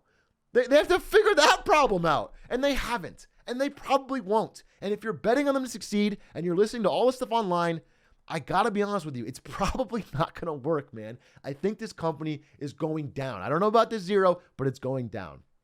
So where does that leave us?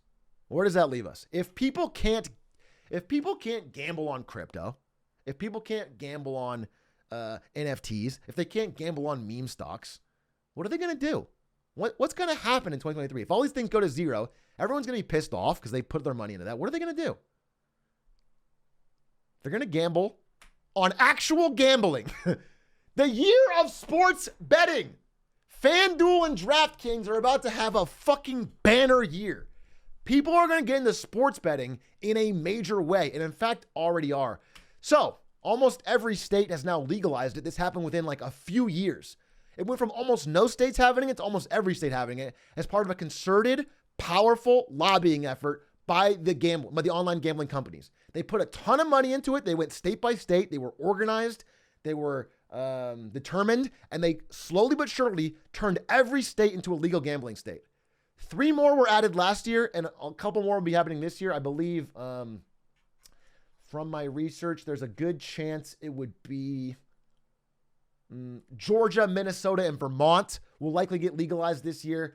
And anyway, sports gambling is on an absolute tear, okay? In New York, which legalized gambling, they're setting all-time records on the amount of money they're making. $16.2 billion already being gambled in Empire State and New York alone.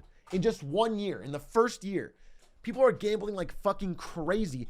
And the sports leagues, NFL, NBA, etc., have finally figured out how to be involved, how to profit off it, how to utilize it in a way that benefits them. And so they're on board as well. So there's nothing stopping this gravy train. It's going all in. A lot of people are going to make a lot of money off sports betting, and there's no real way to stop it from becoming a major force in this coming year. Hopefully, people that do choose to bet won't make bets like this one because the Chargers choked massively last night. And this guy bet $1.4 million when they were up 27-0 to win $11,000. The game was so locked that he bet $1.4 million for potential profit of $11,000. The odds are like 99-1. And then Jacksonville came back and won 31-30. So he lost $1.4 million. That is picking up pennies in front of a steamroller.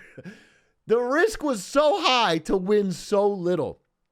Hopefully this doesn't happen, but a lot of this stuff is happening, and gambling is getting bigger and bigger. And in fact, if you look at how these gamblers talk to each other, these companies, If you look at how these gaming and gambling companies talk to each other about the future, they are rubbing their hands. They are so fucking excited. Every new state added is instant growth, instant new market. They are seeing, everyone else is kind of sad about the state of the economy. These guys are loving it. And they're talking about one big thing, which is going to be micro betting. This guy's talking about micro betting being a huge trend. What they want to do is basically have you have your phone out during the games at all time and micro bet on basically everything. The goal is like, as like a team is driving in the NFL, every down you're betting on, will they pass? Will they run? Who will catch it? Like every aspect of the game should be a tiny little micro bet, just a few dollars here and there, because they've realized that's where the real money is, getting the average person to bet a little bit, a lot of times. And that is the goal. All right. So this is going to be a huge growth industry in 2023 is sports gambling. You're going to see sports gambling ads a lot more. You already are. You're going to see a lot more. And I think after, the past couple of years, we saw a ton of like crypto casinos and all that on Twitch. A lot of people playing slots and gambling. You're going to see a lot of people gambling on sports. Sports gambling as a live broadcast on Twitch and YouTube and other places is going to be massive, dude. It's going to be big. This is where the money's going to be. This is where the new sponsor money's coming from. FanDuel sponsorships, DraftKings sponsorships, okay? Get it twisted. You will make money with Trainwreck's top picks for this upcoming game. This shit's happening. But, listen, I was worried when I was making these predictions that I was coming off as too much of a downer. I wanted to include some good stuff because I do think there's going to be good stuff in 2023. So, speaking of gaming, I want to talk about something good. This is honestly something I'm really excited about because 2023, I truly believe this. For people in this chat, it matters. Probably not the average world, it matters, but the people in chat, it matters. 2023 is about to be one of the best years of gaming of all time. I think 2023 is shaping up to be a gamer's paradise, to be an absolutely massive, monumentally good year for gamers. All of these games like Hollow Knight, the new Jedi game, Resident Evil Remake, Hogwarts Legacy, Zelda, all this stuff is coming out in 2023. And I think it's going to be killer. Okay. Last of Us just released 99% critic score, 96% audience score, universally praised. And what was unique about this one, what's so interesting about the future from this Last of Us show, is that they didn't really change the source material. For the longest time, Hollywood has said, okay, this game was good for gamers, but if we're going to make it a movie or a show, we have to make it different so everyone likes it. But now, gaming is so big that everyone is already playing games. Now, when you say gamers like it, will everyone like it? There's no difference. If gamers like it, they already are everyone. And Hollywood is starting to realize that. And now they can just yoink every popular gaming IP and basically do it as faithfully as possible and get success. If it's success as a game, it'll be successful as a movie. So you're going to see a ton more of popular gaming IP mined for TV shows, movies, comics, whatever, other forms of media around gaming is going to be a huge growth point for gaming industry. Gaming is now the biggest entertainment vertical by far, and Hollywood's secondary, and they're trying to catch up. They're trying to learn from gaming and steal from gaming to get some success in their own way. The era of like games made after movies is so over compared to movies made after games. God of War just got a live action TV series ordered at Amazon. It remains to be seen, but likely they're going to look at Last of Us and say, okay, let's do the same thing. Let's be as close to the source material as possible. Let's try to be as accurate as possible. Steam on a random Saturday a few days ago just had their highest concurrent players ever. The highest amount of users, highest amount of gamers in game ever on a random, no major release, just the biggest day on the entire history. And that was this year. Okay. We are seeing massive growth of people that identify and play games. Gaming is huge. It is a dominant market force. In fact, the number one game on Steam that day was CSGO, number 2 was Dota, and number 3 was Duck Duck Goose, which is a random Among Us clone that BTS played.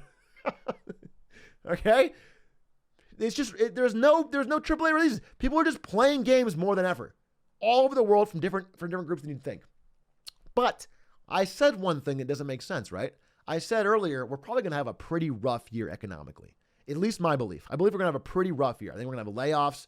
We're going to have debt problems. We're going to have a rough year economically. How does that make sense? How is gaming going to grow in a bad a recessionary environment? Well, certain things might be cost prohibitive for the average gamer. But generally, in recessions,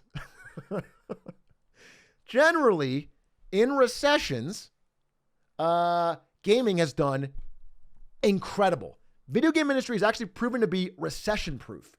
This is, you know who's the dark underbelly of it? You know who's the biggest beneficiary? In 2008, when we had the Great Recession, the Great Housing Crisis, you know who crushed? Nintendo. We sold like fucking crazy. The DS sold like crazy. Nintendo crushed in the last recession. It was one of their best years ever. Then the pandemic happened and we got the pandemic recession. You know who crushed? Nintendo. They sold 12 million Switches and more Animal Crossing copies than fucking God. They sold millions and millions and millions. Nintendo crushed the both. Now, I'm not saying that Miyamoto created COVID using a Nintendo DS and Pikmin DNA. But I'm not saying it. You know what I'm saying? I'm not saying it. So that's why my follow-up prediction is that this year will be the year of Nintendo. I think Nintendo's going to have a fucking amazing, I need to stop cursing. This is going to get YouTube demonetized. We're going to have an amazing 2023. Mario's going to be stacking those coins. First of all, Nintendo World, their theme park at Universal Studios, opens in a few days. Not too far from now. I think this is going to do well. People are eager to travel. This is the Toadstool Cafe that I will definitely be going to because it's not far from me. And I'll take a picture and I'll go like this. And you guys will all smile. And they'll say, wow, how was Toadstool Cafe? Plus, in an environment where dozens of great games are releasing, the front runner for Game of the Year is Zelda, Breath of the Wild 2, Tears of the Kingdom. They're going to have a massive game release in Zelda 2, Breath of the Wild 2. But my predictions are more concrete. I believe this year, Nintendo's going to announce a Switch 2. It has been enough time since the Switch 1. The hardware is aged enough. I think there's a very good chance they announce a Switch 2 by the end of the year, probably launching in 24. I think that's very, very likely. And I think more than likely than that is they're going to announce with it a new Mario game. It's also been a suspicious amount of time since the last Mario game. Based on development cycles and based on what I know about Nintendo, I think there's very likely got one very close to announcement. So we're looking at a year where they might get Switch 2, Zelda 2, Mario 2 announcement, and the cherry on top, one of the biggest movies of the year. I'm looking at early box office predictions. I think Mario's a top 10 movie of the entire year, maybe even top 5, 500 million plus, maybe even closer to $1 billion. I think this movie's going to do gangbusters numbers. As much as people make fun of Chris Pratt, I think this movie's going to do really well, which is going to be a problem when we get infinite spin-offs and sequels featuring more Chris Pratt. That's really going to hurt. We're going to get the Donkey Kong movie with Seth Rogen. We're going to get the Bowser movie with Jack Black. We're going to get the Charlie Day movie. We're going to get Infinite because this movie's going to do really, really well. And Nintendo's in a major way to monetizing their IP. But I do think overall, if you're a gamer, you'll have some solace this year in the fact that one of the best forms of media per cost, gaming, is going to be awesome. We're gonna get to have a little bit of escapism with some really fucking great games, and it's gonna be fun. And developers will make some money, and it'll be cool. So overall, I'm pretty positive about the outlook for gamers. I think that's pretty cool, and hopefully it continues because it's fun. It's a fun hobby to have, and it brings people together. Something that's more divisive than gaming, but is also growing at a rapid rate that I am predicting is gonna have an amazing 2023 is AI. AI is set up for an absolutely monstrous 2023.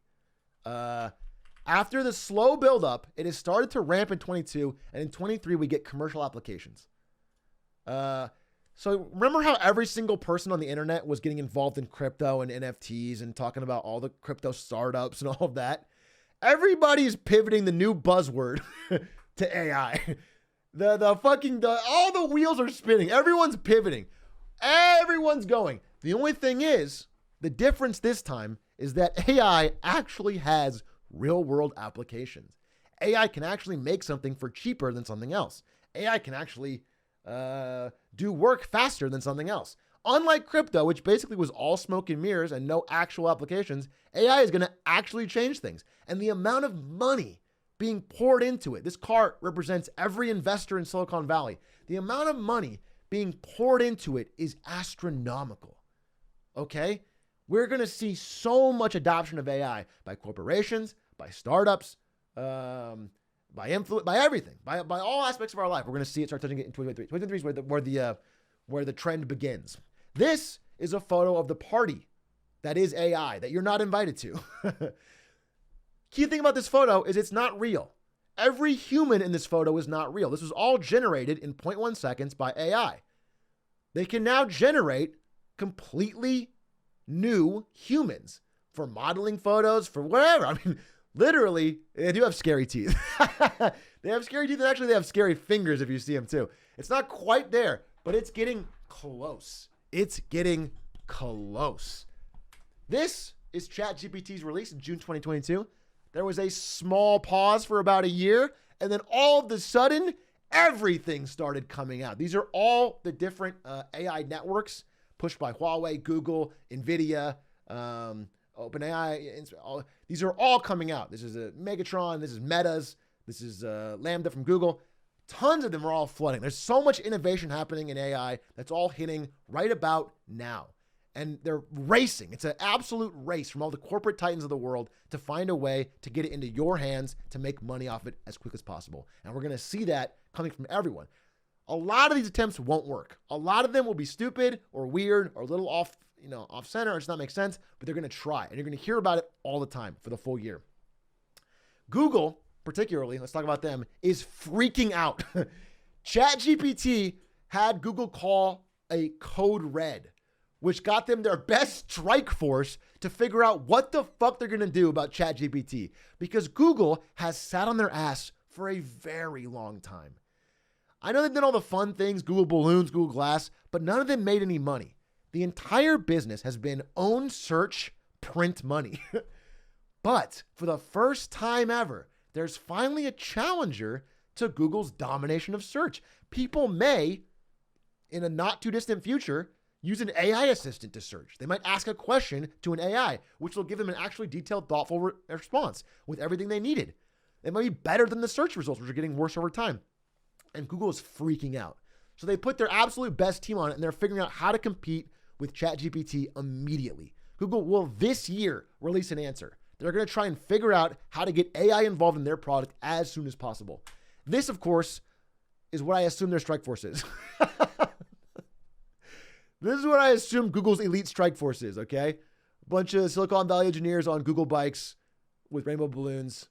I don't think they're that tough, but we'll see what they do. The problem is I don't trust Google to be able to move quickly on this because they've basically failed at every innovation they've tried in a very long time. They're really good at buying companies, but they can't buy OpenAI. They can't buy ChatGPT because Microsoft already has. Microsoft basically already has. Microsoft put $10 billion into it. It's really funny because OpenAI was originally a non-profit, and then Microsoft offered them $10 billion, and now they're a for-profit company. In fact, in their statement, it's basically, it's like, we're going to be a for-profit company till a certain determined time in the future, at which point our profits are going to go to good causes or whatever. But like they have no date set. And in fact, any of the shareholders, including Microsoft, apparently have the power to veto and delay it at any time. So it's OpenAI is a for-profit company now, basically, and Microsoft is the lead shareholder. They put in $10 billion. What does that mean for us this year? Well, ChatGPT has already changed a lot of people in this chat's life. Not even kidding. ChatGPT has changed your relationship with school. A lot of you go to school, and ChatGPT has literally changed how school works for you dramatically. For people that code, Copilot and OpenAI and ChatGPT have dramatically changed how they do their jobs. Copilot's basically an AI autocomplete for coding. Coders are using this at an astronomical rate. It's changed everything. And this is quickly. Wait for this year. because ChatGPT 3 was a test and it came out last year. It had 175 billion parameters, something like that. ChatGPT 4 is coming out in the first half of this year, and it's about 500 times more powerful. ChatGPT 4 has 100, I think, trillion parameters, something insane. GPT 4 is coming out. GPT 4 is not only going to do text, it's going to do video and audio. It'll be multimodal, which means it can generate, it'll be bad at first, I'm sure, but video and audio. It can literally ingest the stuff. This is a quote from CEO of OpenAI. We'll get true multimodal models working. So not just text and images, but every modality you have in one model, and we will easily, fluidly move between things. Plus, we will have models that continuously learn. So right now, if you use GPT whatever, it's stuck in the time that it was trained. And the more you use it, it doesn't get any better. We'll get that changed. So we'll have constantly improving GPT-4, an already more powerful AI that's constantly improving that will be able to generate audio, video, text, generate full novels at the push of a prompt. This is going to be a drastic change in how we interact with each other, with the internet, with fake news, with everything. And though I am optimistic because AI is such a big technological change and can lead to breaking of certain terrible structures and systems that have kept people trapped, I think AI has potential to make serious change in the world. It has to be handled responsibly, and I think there's going to be some real learning curve. I think there's going to be a real societal learning curve, and we're going to have a lot of scandal. I think 2023 is not a year we figure it out. I think 23 is a year of scandals. I think of people getting angry. I think of a nationwide outcry from universities about ChatGPT 3 and 4 being used for schoolwork. I think it's going to be congressional hearings. I think we're going to have a lot of discussion about what it means in 2023. Already, we're seeing technology like, look, the military's gotten into it for drone boats. AI-controlled drones are now being actively used by the U.S. military in the water. AlphaFold, this is positive, is an AI protein folding revolution, basically being used in biology to sequence genomes and help find cures for diseases. This is actually super pog, and it's incredibly more effective than even like folding at home and all of us using our own thing. This is actually pretty powerful. This is AI-powered distracted driving monitor. Insurance companies are looking at this, where it can scan you and see how at risk you are when you drive. What are the chances you are actually going to be a good or bad driver, and what their fucking insurance copay will be? Gaze direction, head turn, cell phone, seatbelt direction. And most importantly, it can still be used to create rap battles between Banjo-Kazooie and Donkey Kong, which I have done here. My name is Banjo, the real rare hero. I was the star of Tui. You're a big stupid zero. You can try to punch me or hand slap me in a fight, but I'll send you reeling with a beak bomb from flight. All right, that's bars. That's bars. AI generated bars. I don't think any human I know could generate a better rap between Banjo and DK at a moment's notice. I could beat your head like bongos. Do you get my gist? I'll crush your backpack with my mighty fist. Bars, baby. Now, thankfully, one thing it still hasn't mastered and may not master in 2023 is human hands. So as long as we've got these normal-sized fingers we all have, that's our power. Keep your hands strong. It's our only defense against the machines. Now, let's talk countries, because I want to zoom out a bit. I did a lot of trends. I want to talk about what's going on a macro scale, because I'm interested in macroeconomics as well. Which countries do you guys think will thrive in 2023, and which will do poorly? I'm honestly concerned. I'm honestly interested. What do you guys think will do well in 23? China, Sweden, Taiwan, none. Europe will dominate. Argentina. The big winner, in my mind, of 2023 will be India. 2023 is the year of India on a global stage. Okay? If you look at the demographics, India will pass China as the most populous country this year. early this year, like May of this year, India will officially become the most populous country on the entire planet. And the thing is, China's population has peaked. It peaked earlier this year. It's now declining. Every day, the Chinese population gets a little bit smaller. It's declining. Okay?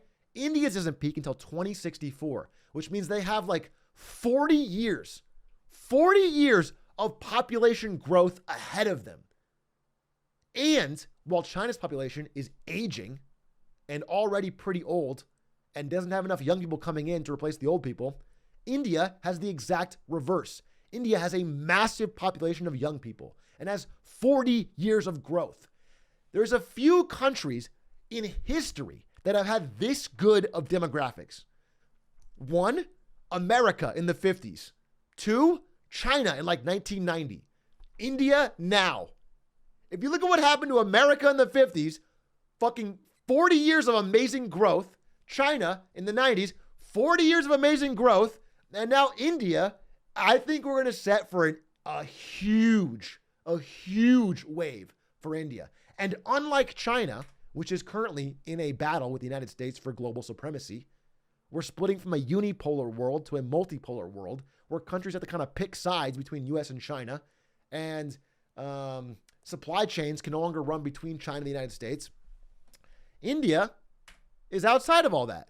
And so a lot of business is shifting from China to India because India is kind of a safe, neutral ground. You can put your factory in India and you could sell to China, you could sell to America. India is perfect. And so a ton of companies, Apple included, are moving their production to India. As the rift between China and America widens, as the big boys fight, India will grow with great demographics, actual GDP growth, a functioning democracy, and a place where all the stuff can go, all the factories can go. India's crushing. And so if I had to make a bet on any country for the next fucking decade, everything I see tells me India is poised to really have an insane run. Which countries will do bad? Made in India will be the new made in China. That's sort of the prediction. It's not really for 23 because it's going to happen slowly, but my prediction is made in India is the new made in China. Yeah, 100%. What's going to happen? Who's the bad countries? Who's getting fucked? Who's doing terribly? Well, I don't think anyone's going to have a great year, honestly. I think India's going to have a good year. I don't think anyone's having a great year. And I think a lot of countries are going to have bad years. But I think the two worst, if I had to tell you the two worst, the countries I think are going to have really tough 23s. It's not America. America's going to have a bad year in my prediction, but America's actually got a lot of kind of unfair advantages. Basically, the dollar. The dollar saves America from being a total dumpster fire. What's going to happen is the UK and Japan. Japan and the UK, if you look at the data, are set up for fucking miserable years. Just awful years. Just nothing is looking right in these countries. Debt to GDP in Japan is the highest of any country in the world. No country owes more money than Japan. Japan is drowning in debt. In fact, the government, you know how we have government stimulus in America, and basically a lot of things are propped up by the government. Everything is propped up by the government in Japan. Japan is literally openly buying stocks. The Japanese government openly buys stocks on the Nikkei stock exchange to keep them propped up. They are printing money constantly. And for the longest time, Japan could avoid inflation because Japan's kind of an international freeloader. They kind of don't pay for any national defense. They have a couple unique advantages that make them, they can just sort of survive, and they've had no inflation. So it's worked out well for them. They're finally getting it. And now they have inflation. There's nothing they can do about it because everything is so drowned in debt. If they raise interest payments, the government literally can't sustain itself. Also, demographically, they are crushed. They are so old. It's like how you guys see me. That's how other countries see Japan. Japan is so old. They have a terrible birth rate, and they have a ton of old people that are not productive. So the economy is going to collapse. They are like, it's a charity economy. They have a few good companies, yes, but in general, the government is printing money to keep the country afloat, and they have a very old population. Now, it's not going to come off the wheels in 23, but you're going to start to hear about in 23. In 23, you're going to start to hear about financial problems in Japan, government problems in Japan, government debt defaults in Japan. You're going to hear about this weird stuff. And it's going to happen slowly then all at once. Japan's going to have some real issues. The UK is not much better. See, the UK has a cougar problem. If you are a young man in the UK, you better be into cougars, because there's a lot of old women in the UK and a lot of young men, way more young men than women and way more old women than men.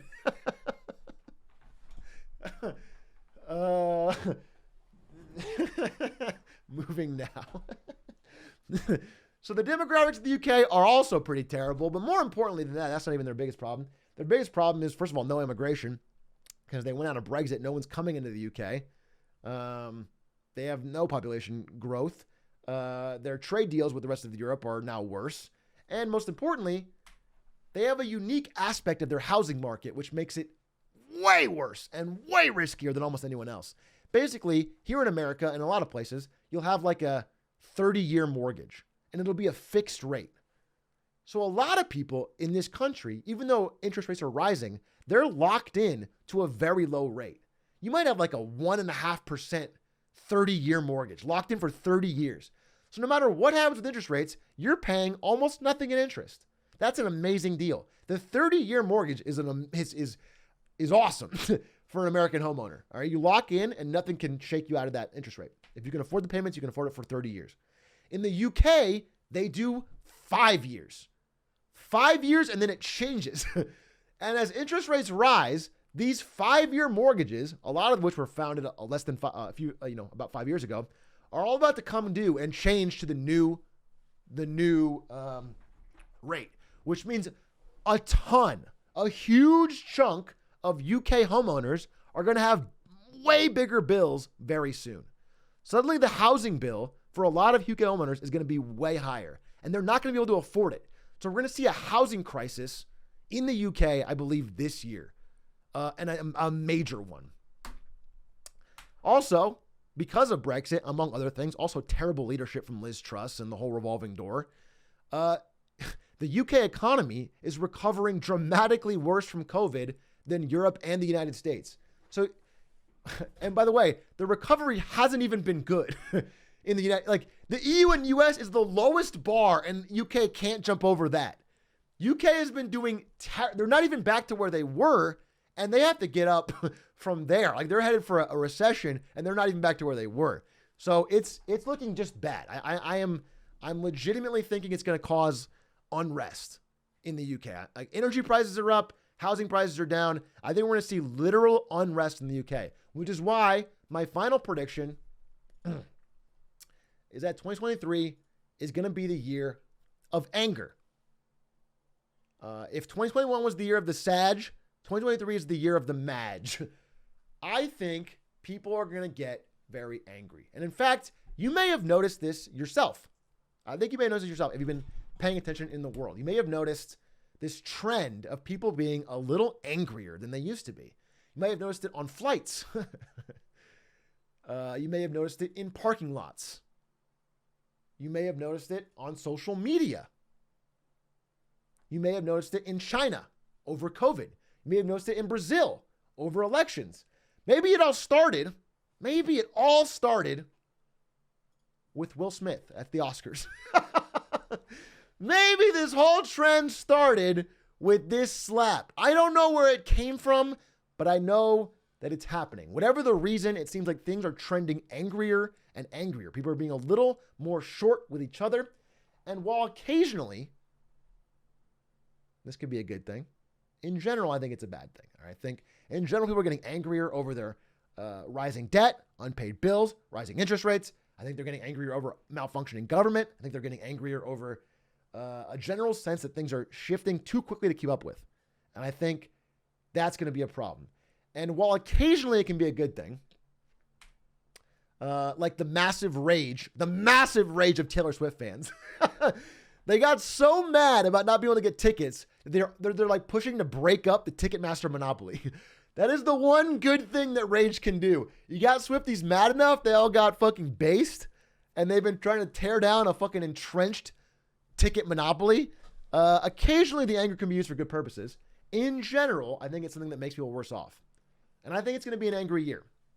And so, rather than make any deep predictions on it, I would just ask people, if you happen to be in a more secure position, to try not always responding to anger with anger, or worse, with condescension. I'm not saying some people aren't assholes. Some people are assholes and they deserve it, but the difference between acting like a nice person and acting like an asshole can often be one unpaid bill, or one sick family member, or one layoff that happened where you work.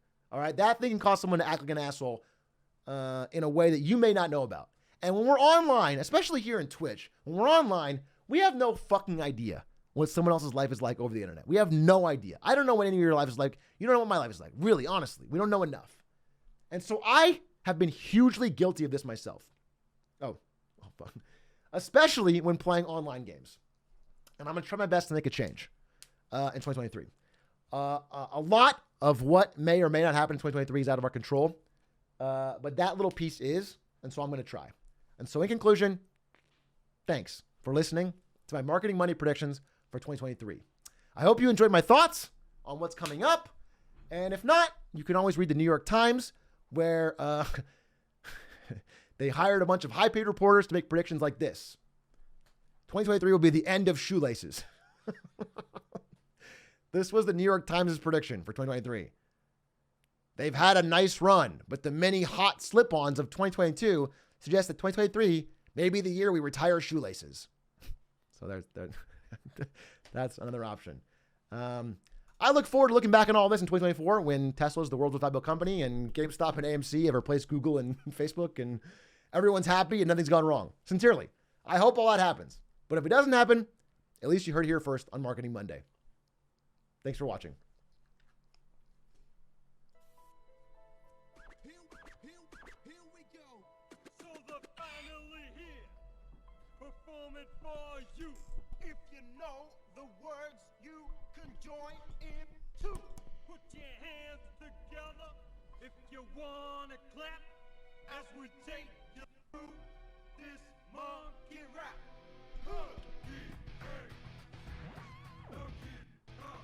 He's the leader of the bunch. You know him well. He's finally back to kick some tail. His coconut gun can fire in spurts. Wake me up inside. Wake me up inside. Call my name and save me from the dark. Bid my blood to run before I come undone. Save me from the nothing I've become. This song's got style, so listen up. She can shrink inside to suit her mood. She's quick and nimble when she needs to be. She can float through the air and climb tree. Wake me up inside. Wake me up inside. Call my name and save me from the dark. Bid my blood to run before I come undone. I like the smell.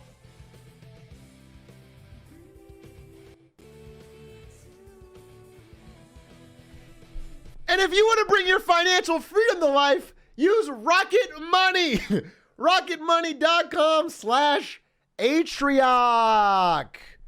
Thank you again to Rocket Money for supporting Marketing Monday for many, many months. If you have a lot of subscription services, it can be hard to remember which ones you've canceled, which ones you haven't. You can manage them all with Rocket Money. You literally just connect your bank account. It shows you everything you subscribe to, and you can cancel it right there, one step from the app. It costs nothing. There is a paid version with extra stuff where they'll negotiate down your payments, but you don't need it. You can literally use the free version if you want and download it and see all the things you subscribe to. I use it literally all the time because I subscribe to a ton of news services that I cancel frequently. But I want to check out one article, so I pay and then I cancel. Thank you again to Rocket Money for supporting. Thanks again for watching Rocket Marketing Monday. Hope you guys enjoyed. You can find them in the panel below or in the link below this video if you're watching it on YouTube. Whoo, boy. I think that went well. That was fun. I'm sorry it took so long, but I am proud of it. So, no, Shark Tank. No, I think we're gonna watch Community now. Maybe Shark Tank. Actually, we could do a tank. I could jump into the tank. It's only 10. Maybe I'll do Community tomorrow. Shark Tank today. I'm down. I'm down. We just did Community last night. I guess we could poll it. I'm down to also poll it. Does anyone have any, like, I could also answer questions or anything. We have a little time. I'm not in a huge rush. And now that I'm done, I feel way less stressed. Because I was having to work on that between off-brand stuff every day. And I kept putting it off, and I was like, I can't not do it. Poll it. What to watch. All right, chat's polled right now. Community or the tank. Get your votes in. I'm open to either one, really. Mini Get Smarter today? I mean, I can watch a video, and then we can watch something else. What are your thoughts on ChatGPT? I mean, I think it's great, to be honest. I'm optimistic about AI only because, like, I think not being optimistic about it is like being not optimistic about the printing press or the internet or, you know, whatever. I think AI is like, to me, I call it like magic, because AI to me is like when I first saw the internet as a kid, and I was like, holy fuck. Like, I didn't say that when I was 11, but to me, I just feel like it has potential to do so much and change so much positively that I have to be excited. Even if I could cynically say that it probably will get misused or it'll cause problems, et cetera, et cetera, et cetera, I generally think overall it has the potential to be so positive. That's what I think. So that's my what to watch. Shark Tank's winning straight up, but it's so close that some people are gonna be mad no matter what, which I fucking love. I love when chat is mad about nothing.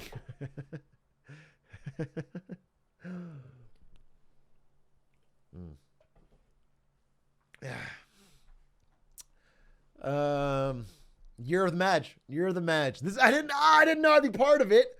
I knew it would be the year of match, but I didn't know I'd be part of it. Damn, it's 50-50. Here's what we're gonna do. Fuck it. I'm gonna watch one episode of Shark Tank and then one episode of Community. How about that? Wait, I can't do that because it's a 2-parter Community. I can't do it. I actually can't do it.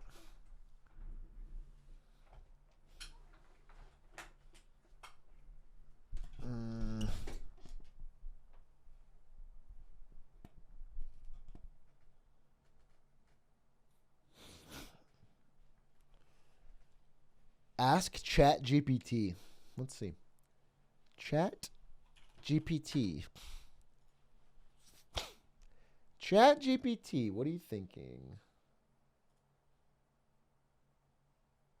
Should I watch Shark Tank or Community? It depends on your personal preferences.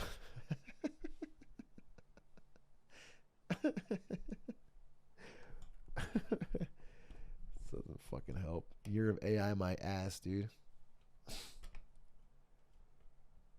Flip a coin. I'm down. 50-50. All right, flip a coin. Okay. Shark Tank. Heads or tails? Let's see.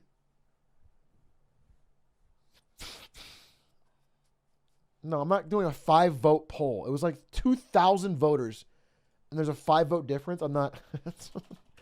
We got to do a coin flip. All right. Shark Tank is tails. Community's heads. And we're going to do it right now. All right. Best of 3. It's best of 3. Best of 3. Okay. Best of 3. First flip. Heads. Community up 1-0. Second flip. Community sweep, bro. Community sweep. That's just the way a cookie crumbles. But okay, if we're watching Community, we can chill for a bit. So, is there any other? Talk about anything? Any other questions? Or somebody asked if they saw the recession continuing in 24. There's something I didn't really want to include because it's so complicated. But basically, here's the tea, sister. How do I put this? Here's the tea. So, let me get this guy up.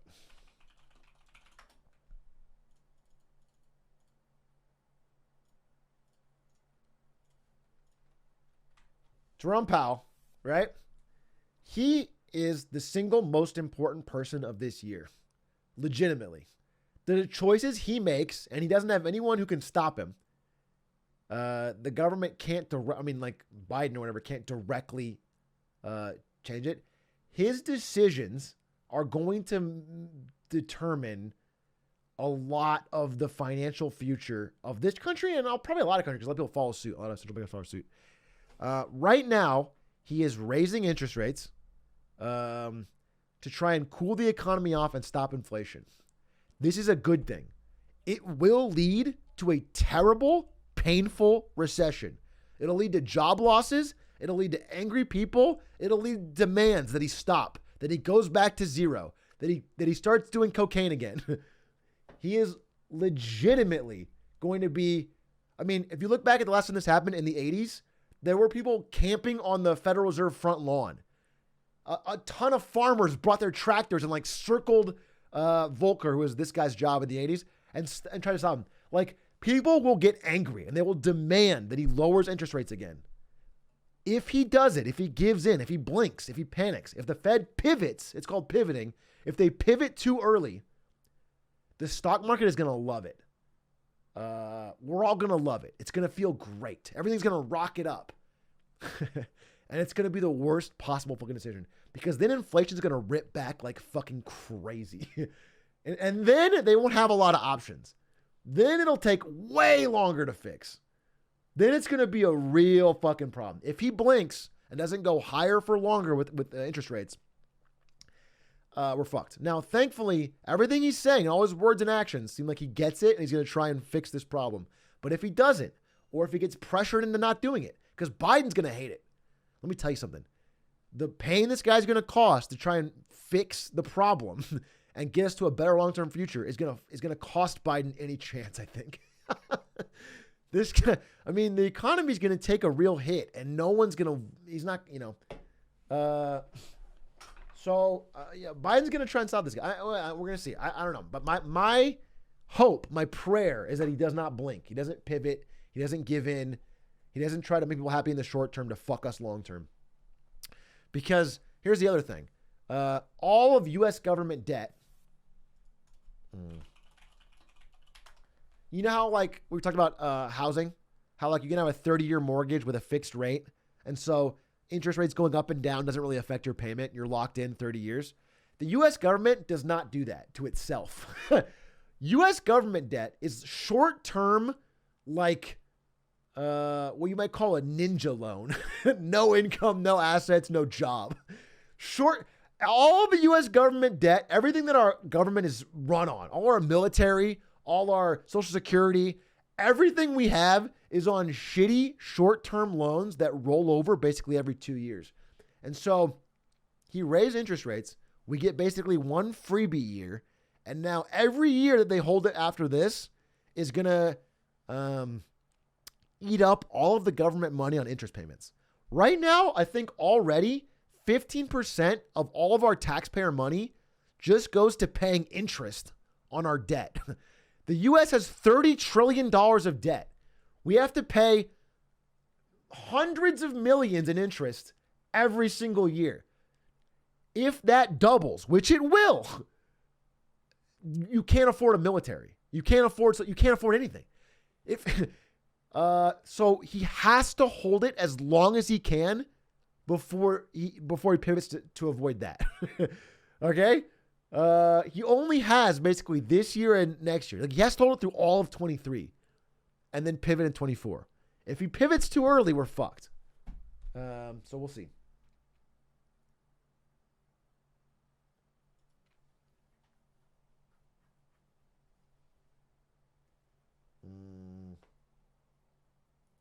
Do you think an India-China war happens this year? No, I don't.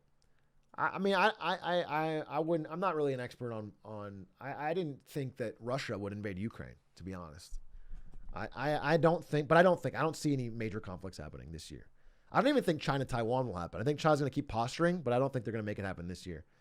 In fact, China's really backing off on the Ukraine war in general and trying to get Russia out of it because it's making China look bad. So I don't know. I think China's taking the safer route, but we'll see. I have no idea, bro. I have no idea which conflicts will engage and will not. War is very difficult to predict. China's dealing with a lot at home. Bro, Germany was dealing with a lot at home in World War II before they started World War II. Countries dealing with a lot at home will often do a military conflict to distract attention.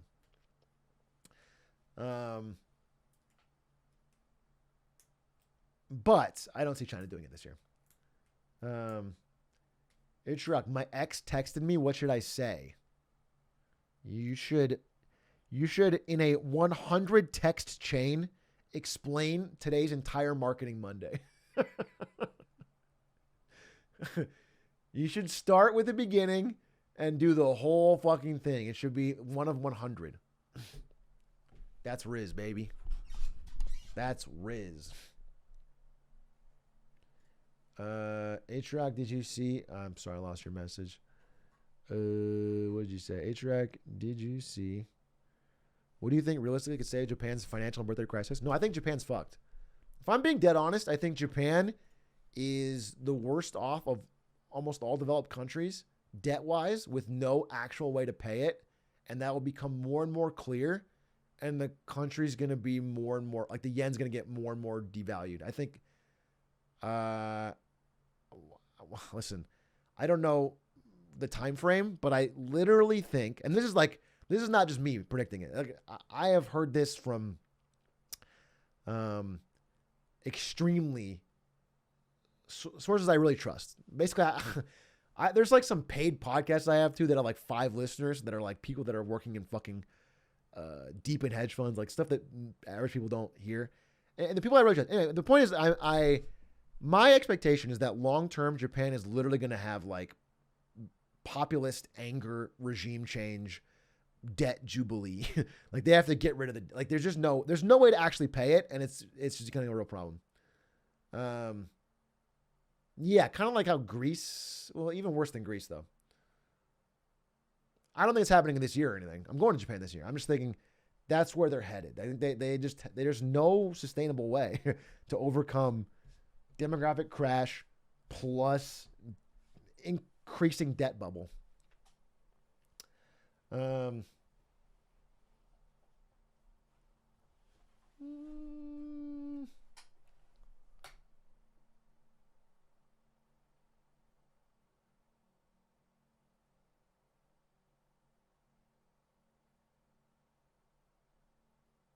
Where's the biggest market opportunity in 2023? I don't want to give individual stock picks because I feel like then you're like making, first of all, I'm not a financial advisor. Second of all, if you make the choice and then you lose any money, then you're Madge, right? You can, the trends that I'm talking about are all based in data. You can extrapolate from those you want and then see if you want to make a trade, but I don't want to be like, you should, I think that's a fucking, that's a recipe for disaster.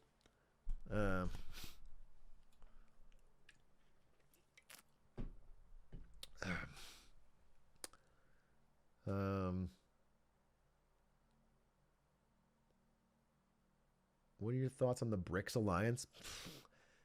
I think BRICS is Brazil, Russia, Iran or India, and then China.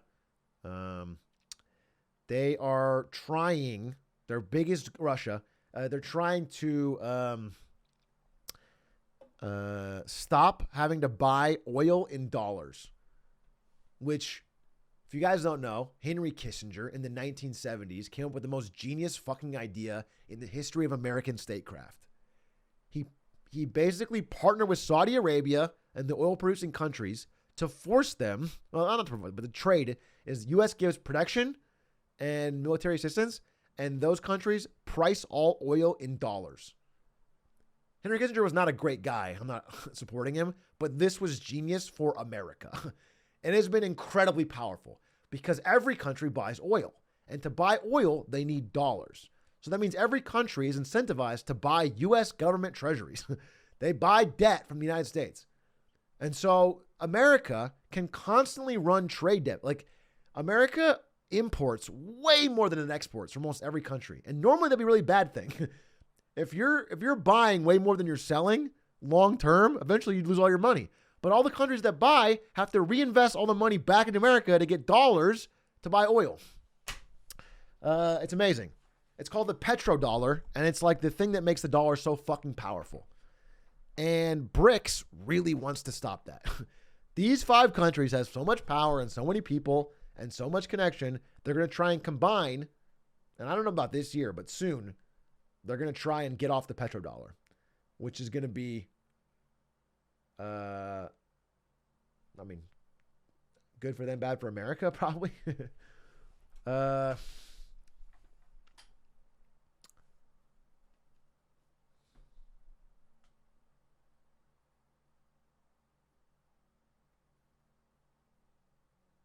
Did you see the professional law player who used ChatGPT to write his apology? I did. Dude, I don't know if it's real or not. I think it's actually fake, but it was really funny. There's a law player who did some fucking fucked up shit. I think something with sexual harassment. And they wrote like this really in-depth paragraph, heartfelt response, like apology or whatever. And then someone posted a picture of like, if you ask for a heartfelt, thoughtful response to sexual on ChatGPT. And it was like the exact same thing. And so it looked like he just yoinked it from ChatGPT. I don't think it's real, but it's very funny. And that will happen, by the way. Does any of this influence the creator's sphere of income? Yes, it does. Because creators, a lot of them make money from ads, and ad sales are down a lot because companies are hurting, so they're not spending as much money on marketing. So it will, a recession is going to be bad for creators as well. But the trend is like gaming is still growing. People are watching more creators than ever before. Every month, oh Jesus Christ, every month that grows.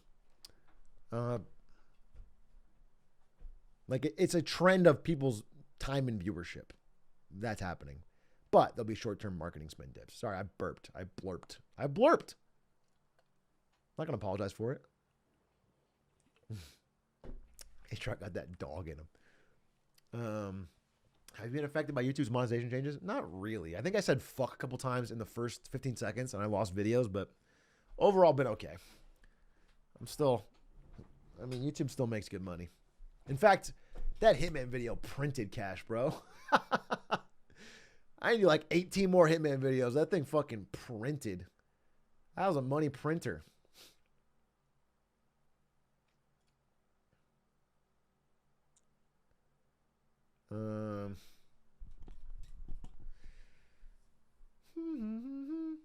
Freelancer will be sick.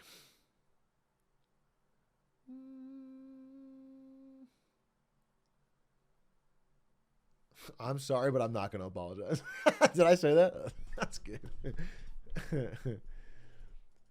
What do you say about shorting the company? You said you're going to zero. Again, not financial advice. Don't make any risky business. I don't recommend shorting because you can lose more than you put in. I don't recommend anyone who's not an experienced financial trader to short. But I think those companies are going down. I think it's going to happen this year. I do believe that. You still have to get the timing right. If you buy a short-term option, it doesn't happen that week or that month or that 3-month period, then you're fucked. But in my mind, I look at the data and it's like these companies are just, they have no money and no more avenues to get money. And when you run out of money, that's it. It's been so weird for a few years because you could run out of money and then just get more. And so everyone's like, oh, there's no real consequences. But now in the real world, with interest rates being what they are, if you run out of money, you go bankrupt. that you can't make your bills. People stop giving you stuff.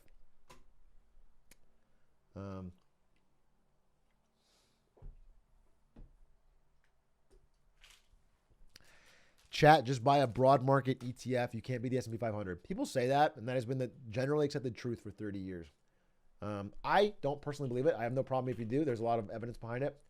Not that it's not true in the long term, but the long term can be literally 30 years. There have been periods in the S&P 500's history where it has been flat for a decade or 15 years.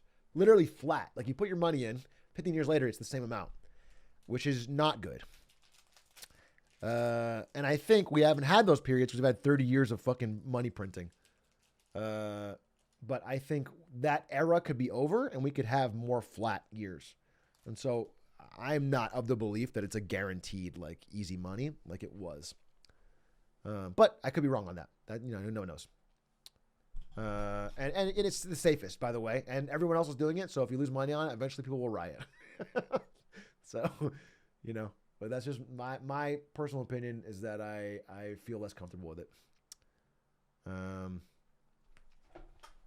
Also, if you're young, you have time. You have time to ride out the waves, and it is safer than thinking. You think housing prices are coming back to earth? I pretty much, you have to guarantee it.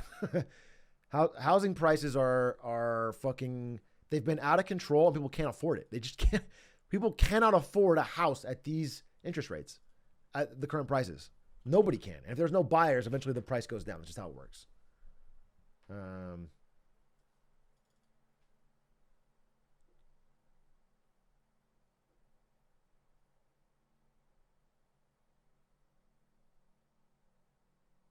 I'm going to go to Japan and fix the low birth rate myself.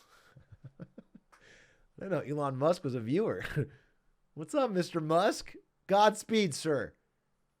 Godspeed.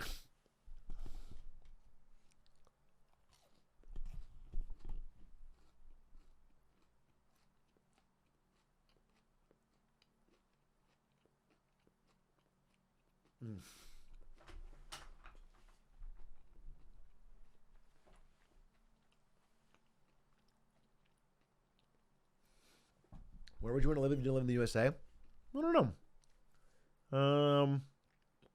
I guess somewhere in Europe. I don't know. I don't know. I don't know where I'd live. I think it'd be a different part of America if I lived in. I wouldn't, or New Zealand maybe. Oh shit! Actually, never mind. No, New Zealand. If I had to live somewhere other than the United States and it was like just to live, I would live in New Zealand. New Zealand rules. And if there's an apocalypse, New Zealand is literally the country rated as the absolute best place. That's why every billionaire has a fucking bunker there. Yeah, New Zealand for sure.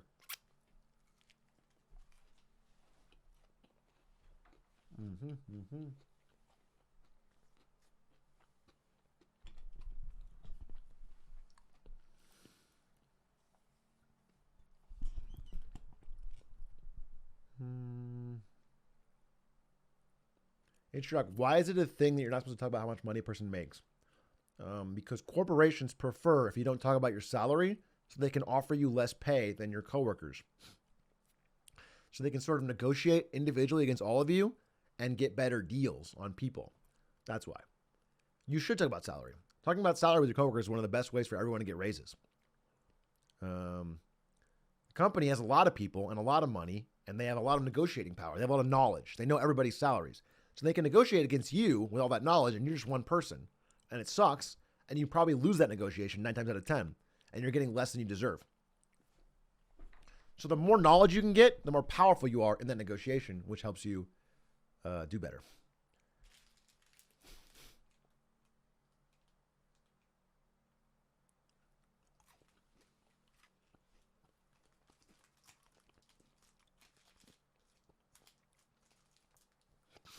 Do you think a college degree is going to be important to be financially stable going into the future? I don't think it's required. No, I mean, a college degree has generally helped get a higher earning job. But we are entering into kind of a white collar recession right now. First off, like the first wave of layoffs is all like college degree jobs before anything else. So Anyway, I generally think the degree is probably worth it if you don't go into insane debt for it. But I just, in my experience, like it was only useful to get in the door, and then like I didn't actually learn a lot in college. But well, I hate to like overestimate its value because first of all, most people don't get it. Most people don't get college degrees, and they're not fucked. They can.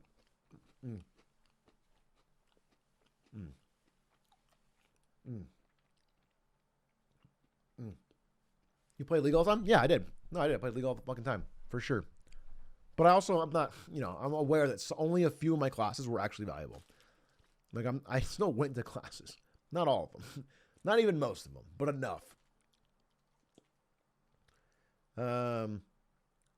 It's an investment. And if you make it right, you can make more money, for sure. But I just, I hate to, like, preach, like, a college is necessary kind of thing, because it just doesn't make sense for a lot of people, and the world should not be based around you have to go to fucking college to be able to make a decent living.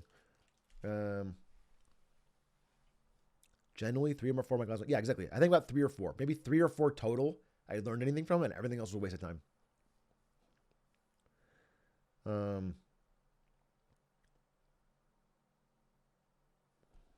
What is this? Is that auto? I lost it. Oh, Carter.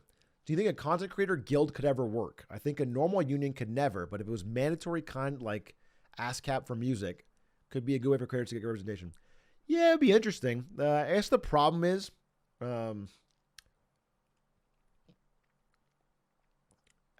yeah, it would be hard to organize. It'd be very hard to organize. It would be a good thing, like the Screen Actors Guild, all that stuff, so that we could negotiate against the platforms like YouTube and Twitch for fucking people over, making random changes without any advance notice.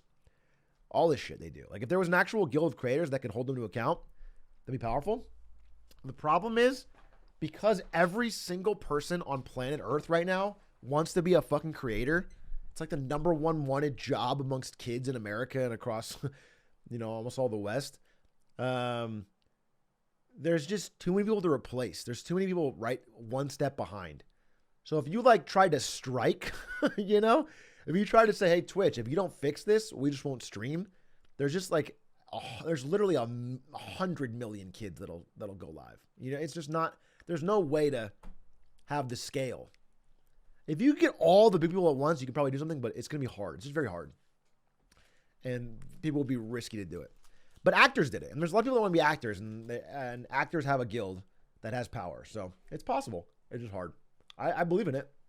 I just don't want to take the task of doing any work for it. Streamer mentality.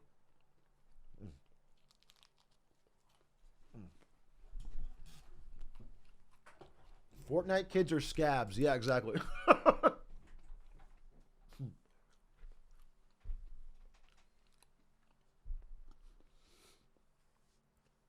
Community soon? Yeah, 10:30. In 9 minutes, we watch Community. Do you think that stock buyback regulation could save the U.S. economy?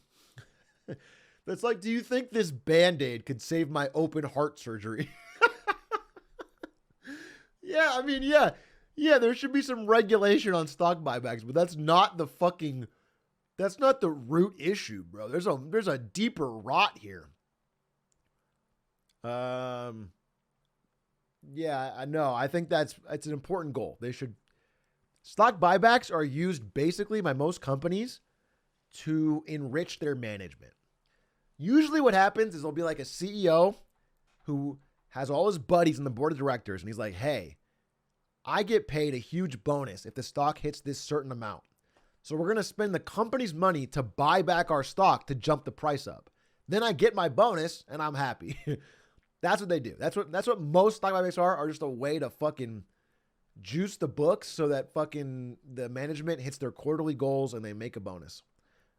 It's a big waste of money, generally. There's usually a better way to invest it. If you've got extra money, you should just pay it out in dividends. But they don't do that. Do you ever think we'll have the ability to see Congress members have their ability to buy stocks limited? Yeah, I think it'll happen. I think it'll happen soon because they've already cashed out and the stock market's not going to do that well. I think after they made all the money, they'll be like, okay, now we should put the rules in. And then they'll retire rich. And then the new people will come in and they have to fucking deal with it. That's my prediction. Because people are angry about it.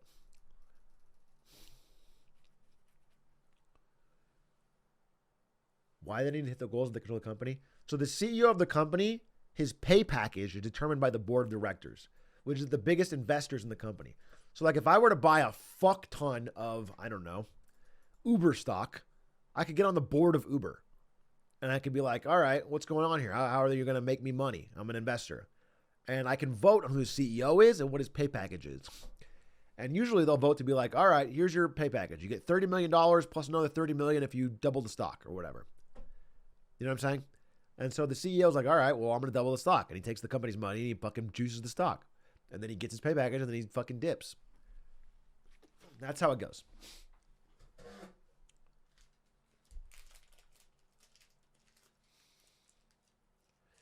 How do I learn more about what's going on in the world? My only knowledge comes from Marketing Monday.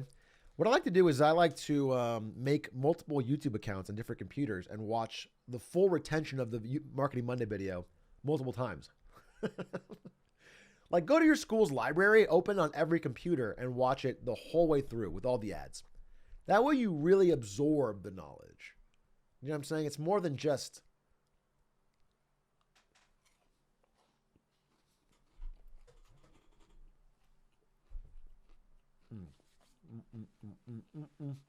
Good night.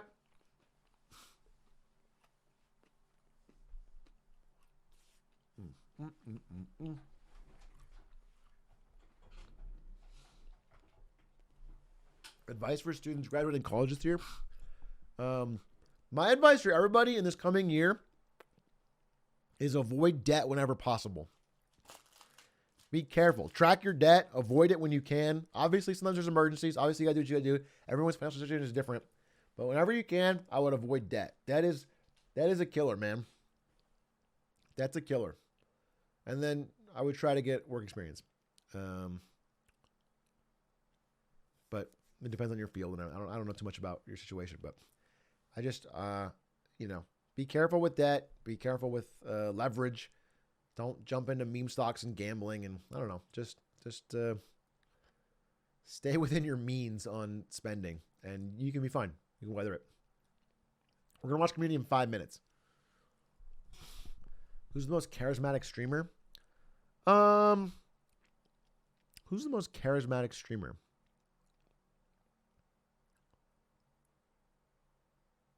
Germa in person. Not really on, online he's like goofy and weird and funny. In person, Germa's like great eye contact, great handshake, like a good speaker, funny. You know who's charismatic online is Charlie. Yeah. In my mind, I guess Kai, right? Kai. Maybe Kai. Kai's got great energy. But I think online, it's almost like... Also, Clint. You're right. Dude, I was watching Clint last night. Clint makes the dumbest motherfucking stories funny. They're so pointless. They're so pointless. And also, they're often repeated. It's literally pointless, repeated stories, but the way he tells them is so funny, and his little grin, his little smile, makes it funny every time. He's actually pure charisma. He actually, also the gameplay is the same thing. Oh, it's a loop. It's a loop of gameplay and a loop of stories, and I still love it because of his charisma. It's actually Clint. It's crazy that it's Clint, but Clint is the most charismatic. And then Germa in person. I've met most of the top streamers now. And I'd say Germa in person was the most like, wow, this guy. You know what he felt like? He felt like a little bit of like I was meeting Tom Cruise. You know? He's good looking. He's got like a good, and he's a little shorter than you expected. And he's got a lot of energy. You know, he's got like I felt like I was kind of meeting Tom Cruise hanging out with Germa. And he just had a lot of get up and go to him. NL? I think NL's really, NL's charismatic for sure. He's very funny, very good at talking. Thoughts on Saudi Arabia's future? What happens when the oil runs out? I don't know when the oil money's gonna run out, bro. They've been saying it will for a while. I think Saudi Arabia's got enough oil to last them. When it does run out, they're pretty fucked, right? Because I don't think the fucking mirrored vertical city or whatever is gonna save Saudi Arabia. I don't think the line is gonna do it, but I think they have oil for a while. What people don't understand is like the rare earth metals, the kind of things you use to make silicon and chips, not Lay's chips, but computer chips. That stuff is going to be as valuable as oil. It's already getting so valuable. Rare earth metals are only located in certain countries, a lot of which China controls or has bought their way into controlling. And they're incredibly valuable. They're like the fucking oil of the 22nd century or whatever, 21st century, because of how important computer chips are. What jobs are available for college as a marketing major? There's tons of marketing manager jobs, marketing manager, marketing coordinator, marketing, social media jobs, influencer management jobs. I think if you go into marketing and you're really understanding of social media and influencer management, every company does need that. And they could all be doing it better. So anyone who's actually can prove they're good at it can always make money. I think there's tons of money in that because it's and it's pretty easy to look good. Yeah, someone said that. It's easy to look good because they're so out of date. A lot of them are so bad at it. They're so out of date, and it's so important. It's like the way marketing is going. TV ads are less and less valuable every year. So yeah, I think there's money, but there's also a lot of scam jobs. So be careful. Like if you're a new marketing graduate, you're going to see a ton of scam jobs, ton of sales jobs disguised as marketing, tons of stuff like that. But it's a fast growing profession, so there's plenty of jobs.